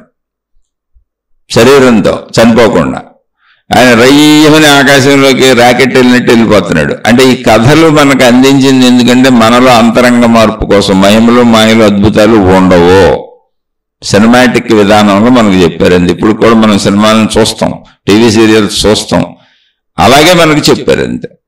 అంటే ఇదివరకు ఉన్నటువంటి కథలు పురాణాల యొక్క డెవలప్మెంటే సినిమాలు, టీవీ సీరియల్స్. మనిషికి ఎలా చెబితే అర్థమవుతుందో అందులో ఇంకా బాగా అభివృద్ధి చెందిన దశ సినిమాలు, తెర మీద చూపించేయటం దృశ్య రూపంలో. అప్పుడు కథల రూపంలో ఉండే, ఇప్పుడు ఆ కథనే దృశ్య రూపానికి తెచ్చేశారు. అంతే. అందులో మీరు తత్వాన్ని అర్థం చేసుకోండి. మహిమలు మాయలు అసలు తీసుకోకుండా బుర్ర పాడైపోద్ది. ఏ కామధేనువు మీ ఇంట్లోకి రాదు. అలాంటి బుర్రలు పెచ్చెక్కించుకోబాకండి. అలానే నేను విషయాలను తప్పుదోవ పట్టించట్లా, ఆ కథల్నే వాటిని చాలా గౌరవిస్తాను కనుకనే మీకు చెబుతున్నాను నేను. మళ్ళీ పిచ్చిలు ఎక్కించుకునే బ్యాచ్లు కొన్ని ఉంటాయి ఇక్కడ, అందుకని ఎక్కించుకోబాక. కథని రాళ్ళు కామధేను ఎక్కడ దొరుకుతుందో చూస్తారు విశ్వామిత్రుడు టైప్ వాళ్ళు. ఇదో గొడవ వెళ్తాం, లేదా శరీరంతో వెళ్ళిపోవచ్చు అవకాశం ఉందని మళ్ళీ గురువుల చుట్టూ తిరుగుతారు. ఈ మూర్ఖ అంటే జ్ఞానం లేనటువంటి మూర్ఖ ప్రమాదాలు ఇవి. ఆ ప్రమాదాలకు లోనవుతారని మళ్ళీ విశదీకరిస్తున్నా. అంతే తప్ప గ్రంథాలని, విధానాలని, పురాణాలని తప్పు పట్టడం అస్సలు కానే కాదు. వాటి మీద అపారమైన గౌరవంతోనే వాటిని చెబుతున్నా. ఇటువంటి మూర్ఖులు ప్రమాదాలు తెచ్చుకుంటారు కాబట్టి ఆ మూర్ఖుల కోసం వివరణ కూడా ఇస్తున్నా. ఇక్కడ ఈయన స్వర్గానికి వెళ్ళిపోతున్నాడు. స్వర్గాధిపతి అయినటువంటి దేవేంద్రుడికి కబురు పంపారు, అయ్యా వీడెవడో శరీరంతో వచ్చేస్తున్నాడు, కింద నుంచి విశ్వామిత్రుడు పంపాడని.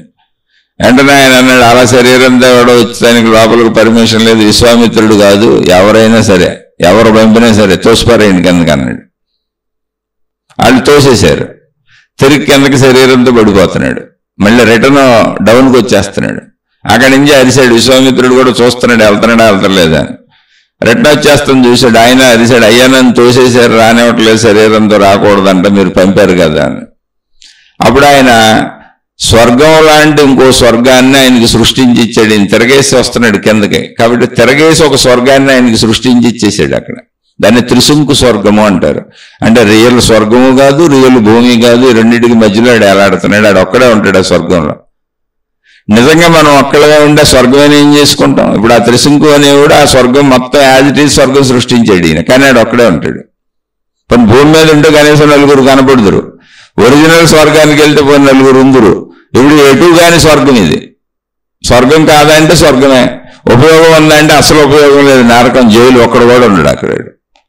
ఇటువంటి త్రిశంకు స్వర్గాలు మహిమలు మాయలు అభూత కల్పనల వలన మనం పొందేది ఇటువంటివే.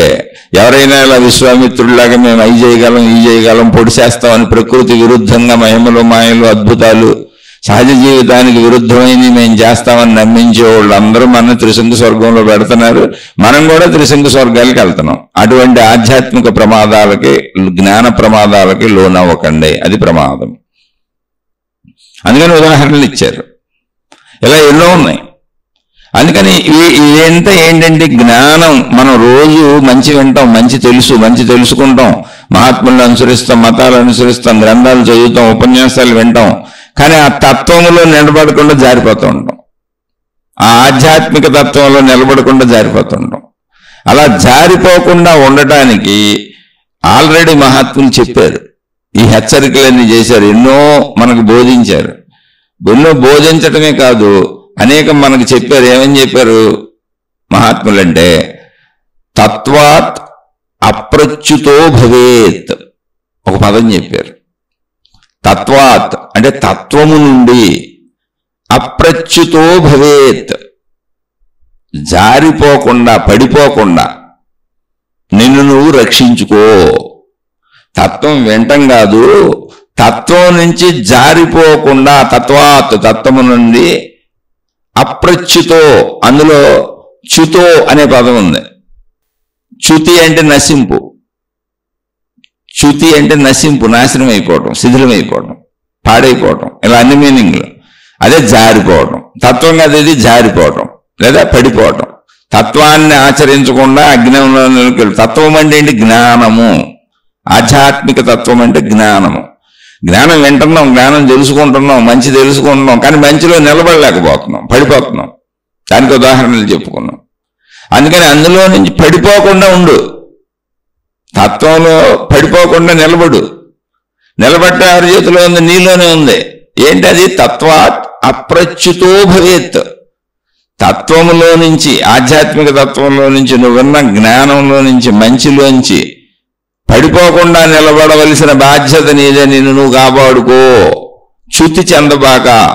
అని మీరు గమనించినట్టయితే భగవంతుడి యొక్క నామాలలో అచ్యుతుడు అనేటువంటి ఒక పేరు వస్తుంది.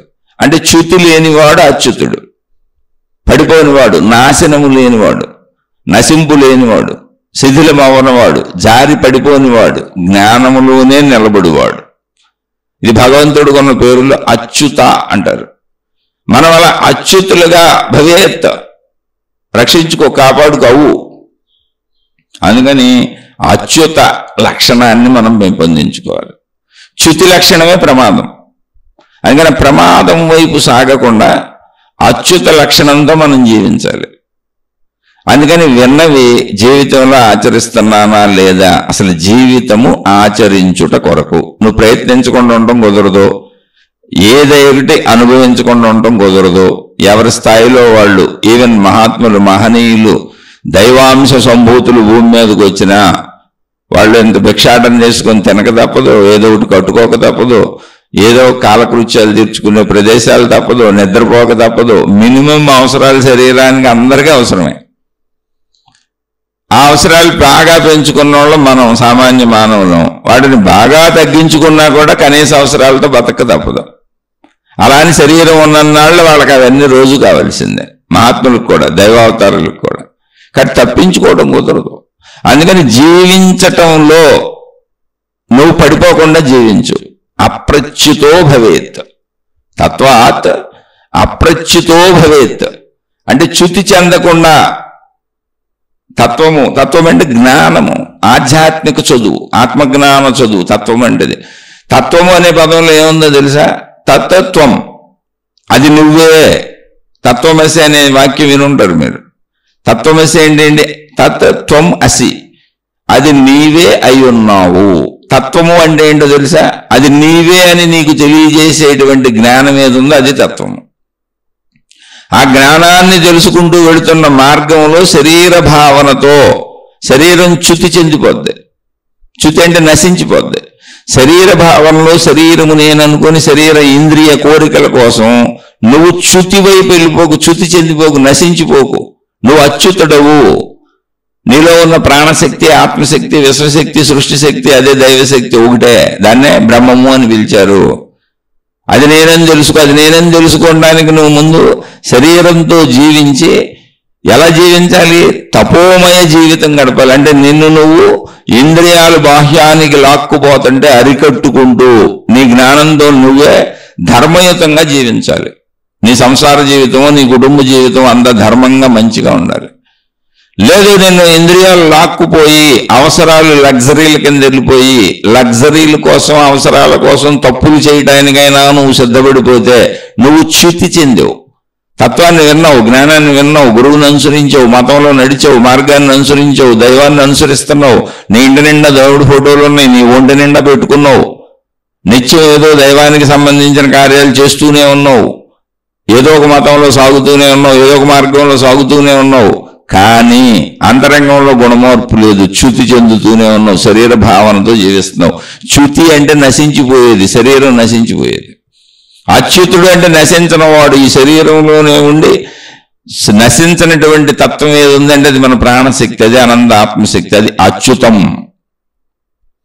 అందుకని నువ్వు అచ్యుతుడుగా మారు, అచ్యుతురాలుగా మారు, అచ్యుతం అయిపోను. అలా అవ్వాలంటే ఏంటి? తత్వాత్, తత్వము నుంచి పడిపోబాక, జారిపోబాక. నీలో ఉన్న తత్వమును అంటే జ్ఞానమును శిథిలం చేసుకోబాక, మర్చిపోబాక. ఎప్పుడు ఎరుకుతో ఉంచుకో. ఆ ఎప్పుడు ఎరుకుతో ఉంచుకొని తత్వములోనే నిలబడు. తత్వము అంటే ఏంటి? అది నీవే. ఏది దైవం అంటున్నావో, ఏది విశ్వశక్తి అంటున్నావో, ఏది ప్రకృతి శక్తి అంటున్నావో, ఏది సృష్టి శక్తి అంటున్నావో, ఏ దైవాన్ని కోరికల కోసం, రక్షణ కోసం ఆరాధిస్తున్నావో అది నీవే. అది తత్వము. తత్వము అది నీవే అనేటువంటి భావన నుంచి అప్రచ్యుతో భవేత్, పడిపోబాక. ఆ భావాన్ని నిలబెట్టుకో. శరీర భావనలోకి వచ్చి తప్పులు చేసేబాక. అది నీవే అన్న జ్ఞాన ఎరుకను పోగొట్టుకోబాక. మంచిగా బతుకు, ధర్మంగా బతుకు. ఆ ఎరుకలో నిలబడినట్టే. అందుకే ఆ ధర్మత కోసమే శ్రీరామచంద్రుడు చివరి వరకు ఎక్కడ ఒక్క పొరపాటు కూడా చేయరు. అందుకే రామో విగ్రహవాన్ ధర్మ. ఎవరయ్యా తత్వములో నిలబడిపోయిన వాళ్ళు, తత్వం నుంచి జారిపోకుండా పడిపోకుండా ఉన్నవాళ్ళు ఎవరయ్యా అంటే శ్రీరామచంద్రుడు లాంటి మహానుభావులు. ఎందరో మహర్షులు ఉన్నారు.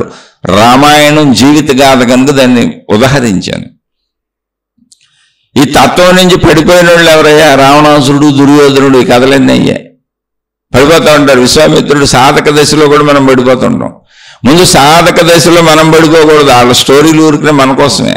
అందుకని మన మనసుని తత్వాత్ అప్రచ్యుతో భవేత్, తత్వము నుంచి పడిపోనివ్వకుండా, జారిపోనివ్వకుండా, దేహభావనలోకి రానివ్వకుండా, తత్వం అంటే తత్వం, అది నువ్వే అనేటువంటి భావంలో నిలబెట్టుకునేలా చేసుకోవలసినటువంటి బాధ్యత నీదేనయ్యా అని మహాత్ములు ఎప్పుడూ సూచన ఇచ్చారు. కాబట్టి లోకం ఏమైపోయింది, ప్రపంచం ఏమైపోయింది, నేరాలేంటి, ఘోరాలేంటి, ఇవన్నీ మనకెందుకు ఉంటాయి. ఈ ప్రపంచంలో నువ్వు చేయబాక, ఇవన్నీ చెప్పొద్దంటలా. అదంతా ప్రాపంచిక విషయాలు. దానికి చట్టాలు ఉన్నాయి, మిలిటరీలు ఉన్నాయి, కోర్టులు ఉన్నాయి, పోలీసులు ఉన్నారు, వ్యవస్థలు ఉన్నాయి. నువ్వు కూడా నీ పిల్లలకు మంచి నేర్పు, నీ కుటుంబం మంచి నేర్పు బయట చెప్పు. కానీ ఆధ్యాత్మికతలో దాన్ని వదిలి ప్రపంచం వైపు చూడకో. నీ లోపల నువ్వు చూసుకో. ఎవరికి వాళ్ళు అలా తన లోపల చూసుకొని తనను తాను అలా తన జ్ఞానంలో, తన తత్వంలో, తన మంచిలో నిలబెట్టుకోగలిగితే అసలు ప్రపంచంలో నేరాలు ఘోరాలు ఎక్కడ పోతాయి? మనుషులేక చేసేది. మనుషులు అయినప్పుడు ఎవరికి వాళ్ళు వాళ్ళని ఎలా సరి చేసుకోవాలి, జారిపోకుండా చూసుకోవాలి, పడిపోకుండా చూసుకోవాలి, శిథిలమైపోకుండా చూసుకోవాలి, అజ్ఞానంలోకి పోకుండా చూసుకోవాలి. అది ఎవరికి వాళ్ళే చేసుకోవాలి. అలా ఎవరికి వాళ్ళు చేసుకున్న వాళ్ళు ఉంటేనే ప్రపంచం అందంగా సౌఖ్యంగా ఉంటుంది. ఒక్కొక్కడో విడివిడిగా కోట్ల మంది కనపడుతున్నా ఎవడికి వాడు ఒక్కొక్కడే మారాలి. ఇక్కడ ఈ సత్యాన్ని తెలుసుకోండి, ఈ సత్యం మర్చిపోబాకండి. అందుకని తత్వము నుంచి తప్పుకోకండి. తత్వము నుంచి తప్పుకుపోయేలా మన ఇంద్రియాలు లాగేస్తుంటాయి, మనసు లాగేస్తూ ఉంటుంది. దాన్ని పట్టుకోండి జ్ఞానంతో. తత్వములో నిలబడండి. తత్వం అంటే జ్ఞానము, తత్వం అంటే మంచి, తత్వం అంటే ధర్మము ఇవన్నీ తత్వమే. ఇంకా తత్వము అంటే ఆఖరిలో అది నువ్వే, అది ఆఖరి స్థితి. ఇక్కడ ప్రయాణంలో ఉన్నాం మనం. అందుకని ఈ ప్రయాణ స్థితిని గుర్తుంచుకొని చక్కగా అందరం మన జ్ఞానంలో మనం నిలబడి మన సంసార జీవితం, మన కుటుంబ జీవితం, మన ఈ శరీరంతో ఈ భూమి మీద ఆయువు ఉన్నంత వరకు జీవించే మన సొంత జీవితం ధర్మంగా మంచిగా జీవిద్దాం. తత్వము నుంచి జారిపోకుండా అలా మంచిగా జీవిస్తూ, తత్వము నుంచి పడిపోకుండా అలా మంచిగా జీవిస్తూ, తత్వమును మరిచిపోకుండా ఎరుకతో గుర్తుపెట్టుకుని అలా మంచిగా జీవిస్తూ, అదే సాధన, అదే తపస్సు. అలా జీవిస్తూ అది నేనే అని తెలుసుకునే వైపు సాగుదాం. అది తత్వం, తత్వమసి. అది నీవే, అది నేనే అని తెలుసుకునే వైపు సాగుదాం. ఈ లోపల ఈ ఆధ్యాత్మిక జ్ఞాన ప్రమాదాల వలలో పడకుండా ఉందాం. ఎందుకు పడతాం వలలో అంటే ఏం లేదు, అది మన పంచేంద్రియాలే మనం లాగేస్తుండే బయటికి. అది మనమే, మనతో మనకు జరిగే అంతర్యుద్ధం ఇది. నాలో నాకు జరిగే అంతర్యుద్ధం ఇది. నన్ను ఎవరో ఏమి చేయరు. అందుకని ఆధ్యాత్మికత అంటే ఏంటంటే నేనే నా శత్రువు, నేనే నా మిత్రుడు, నేనే నా గురువు, నేనే నా శిష్యుడు, నేనే నా దైవం, నేనే నా భక్తుడు, నేనే నా జ్ఞానం, నేనే నా అజ్ఞానం. నాకు నేనే అన్ని నేర్పుకోవాలి. కాబట్టి నా లోపలికి నేను వెళ్ళిపోయినప్పుడు మొత్తం నేనే. బయట ఉన్నప్పుడు బయట మతాలు ఉంటాయి, దేవుళ్ళు ఉంటారు, గురువులు ఉంటారు, విధానాలు ఉంటాయి, గ్రంథాలు ఉంటాయి. అక్కడ వేరుగా అదంతా భౌతికం. నా లోపలికి వస్తే ఆధ్యాత్మికం. ఇక్కడ సమస్తం నాకు నేనే చేసుకోవాలి. ఆ నాకు నేనే చేసుకోవాలి. సమస్తం నాకే తెలుస్తుంది, ఇంకెవరికి తెలియదు. నాకెవరో ఏమి చేయలేరు, ఎందుకనంటే వాళ్ళకి తెలియదు, అసలు తెలిసే అవకాశం లేదు. నేను ఎవరికి ఏమి చేయలేను, ఎందుకంటే వాళ్ళ గురించి కూడా వాళ్ళ లోపల నాకు తెలియదు. ఇది సృష్టి. కాబట్టి తత్వము నుంచి పడిపోకుండా మహాత్ములు చెప్పినట్టుగా తత్వాత్ అప్రచ్యుతో భవేత్ అనేటువంటి వాక్యాన్ని అనుసరించి తత్వము నుంచి, జ్ఞానము నుంచి, సత్యము నుంచి పడిపోకుండా, జారిపోకుండా, తప్పిపోకుండా నిరంతర ఎరుక ఉండేలా మనను మనం ఉంచుకోవటమే తపస్సు, సాధన. అలా ప్రయత్నిద్దాం. బాహ్యాన్ని వదిలేయండి, తప్పొప్పులు ఎతక్కండి ప్రపంచంలో. ఎక్కడ? నీ లోపలికి నువ్వు వచ్చినప్పుడు కాసేపు మర్చిపోయి నీ లోపలికి నువ్వు రా. బాహ్య ప్రపంచంలో ఉన్నప్పుడు ఎరుకుతో ఉండు, స్పృహతో ఉండు, జాగ్రత్తగా ఉండు. నాస్తి జాగ్రత్తో భయం. అన్ని విషయాలలో జాగ్రత్తగా ఉండు. జాగ్రత్తగా ఉన్న వాళ్ళకి భయం ఉండదు. శరీరం ఉన్నంత వరకు జాగ్రత్త అవసరమే. ఇక్కడ మనం ఇవాళ చెప్పుకున్న శీర్షిక ఏంటి అంటే మనను మనం, మన అంతరంగంలో మనం వింటున్న విషయాలు, తెలుసుకుంటున్న విషయాలు, నేర్చుకుంటున్న విషయాలు ఏమున్నాయో ఆ విషయాల సంబంధ జ్ఞానమును జీవితంలో ఆచరణలోకి తెచ్చుకొని మంచిగా జీవిస్తూ ధర్మంగా జీవించడానికి భంగం కలిగించేటువంటి అంశాలు ఏమున్నాయో వాటిలోకి పడిపోకుండా, వాటిలోకి జారిపోకుండా, తప్పులు చేయకుండా, చెడులోకి వెళ్లకుండా మనను మనం నియంత్రించుకోవాలి అన్న ఎరుకను పెంచుకుందాం. అది వాళ్ళ అంశం. అది మహాత్ములు చెప్పింది. వినటమే కాదు, సాధన అనేది ఎలా ఉండాలి. నువ్వు పొరపాటున పడిపోతుంటావు, ఎందుకంటే ఇంద్రియాలు లాగేస్తుంటాయి, ఇంద్రియ అవసరాలు ఉంటాయి కనుక. అలా లాగేసినప్పుడు ధర్మంగా తీర్చుకో, మంచిగా తీర్చుకో. ధర్మము మంచి ఇక్కడ ఉంది, అలా తీర్చుకో, తప్పులేదు. కానీ అధర్మంకి చెడుకేలు తీర్చుకోవాలనే ప్రయత్నం చేస్తే మాత్రం నువ్వు తత్వం నుంచి పడిపోయినట్టే, జ్ఞానం నుంచి పడిపోయినట్టే, సాధన నుంచి పడిపోయినట్టే, నీ మార్గం నుంచి పడిపోయినట్టే. కాబట్టి పడిపోవద్దు, నిలబడదాం. ఆలోచించి చూడండి, అర్థమైతే ఆచరించే ప్రయత్నం చేయండి. అర్థం కాకపోతే అర్థం కాని విషయాన్ని మళ్ళీ ప్రశ్నల రూపంలో అడిగే ప్రయత్నం చేయండి. మళ్ళీ రోజు ఇలా చెప్పుకుందాం. ఇది ఆధ్యాత్మిక చదువు, ఆత్మజ్ఞాన చదువు. రోజు గుర్తు చేసుకుని నేను మంచిగా ఉండాలి, నేను చదువుకుంటున్నాను అనేటువంటి జ్ఞానయుతమైన ఆలోచనలను మన తలలో పెంచుకోవడానికి ఇది ఒక సాధనగా పెట్టుకున్నాం అంతే. చక్కగా ఎవరి జీవితంలో వాళ్ళు హాయిగా ఉండండి, మంచిగా ఉండండి, ధర్మంగా ఉండండి. ఇవి చెబుతున్న నేను చాలా సామాన్యుడిని, నేను కూడా ప్రాక్టీస్ చేసుకుంటున్నాను, సాధన చేసుకుంటున్నాను, మంచిగా ఉండే ప్రయత్నం చేసుకుంటున్నాను. ఆ ప్రయత్నంలో నాకు నేను భావించుకుంటున్నటువంటి సాధన చేసుకుంటున్నటువంటి విషయాలు ఏమన్నా మీతో పంచుకుంటున్నాను. అందులో ఏమన్నా నచ్చినవి అనిపిస్తే, బాగున్నాయి అనిపిస్తే తీసుకొని మీ జీవితంలో ఆచరించుకోండి. ఒకవేళ నచ్చలేదు, బాగోలేదు అనిపిస్తే ఇతనికి ఎంతే వచ్చు పాపం, ఎంతే చెప్పగలడు, ఇతనికి ఇంతే అర్థమైంది, ఇతను కూడా సామాన్యుడిని అతనే చెబుతున్నాడు కదా, అతను ఇప్పుడు కోడిగుడ్డు మీద ఏకలు పీకినట్టు నేను సామాన్యుడిని ప్రతి శీర్షికలు ఎన్నిసార్లు చెప్పినా అతను తప్పులు ఎతకటం, అతని బొక్కలు ఎతకటం, ఇది కాదు అది కాదు అని మళ్ళీ కామెంట్లు పెట్టడం ఎందుకు? మన పని మనం చేసుకుందాం, ఇతను వినొద్దు. మన మార్గంలో, మన దైవంలో, మన మతంలో, మన గురువుతో, మన విధానంలో మనకు నచ్చినట్టు మనం సాగిపోదాం. చక్కగా మీ మార్గంలో మీరు హాయిగా సాగిపోండి. ఎందుకంటే మళ్ళీ మళ్ళీ చెబుతున్నా నేను సామాన్యుడినే. సమస్తం అందరినీ మెప్పించేలా చెప్పగలిగినటువంటి, అంటే అందరూ ఒప్పుకునేలా, అందరూ మెచ్చుకునేలా, అందరికీ అర్థమైపోయేలా చెప్పగలిగినటువంటి గనుడిని అసలు కాదు. ఎందుకంటే నేనే దాన్ని పొందలేదు, నేను చాలా సామాన్యుడిని. కనుక చక్కగా నచ్చిన వాళ్ళు ఆచరించుకోండి, వినండి. నచ్చని వాళ్ళు మీ మార్గాల్లో హాయిగా సాగిపోండి. శుభమస్తు. మీకు, మీ కుటుంబ సభ్యులకు మేలు చేకూరుగాక. మరలా మరొక కొత్త శీర్షికతో కలుసుకుందాం.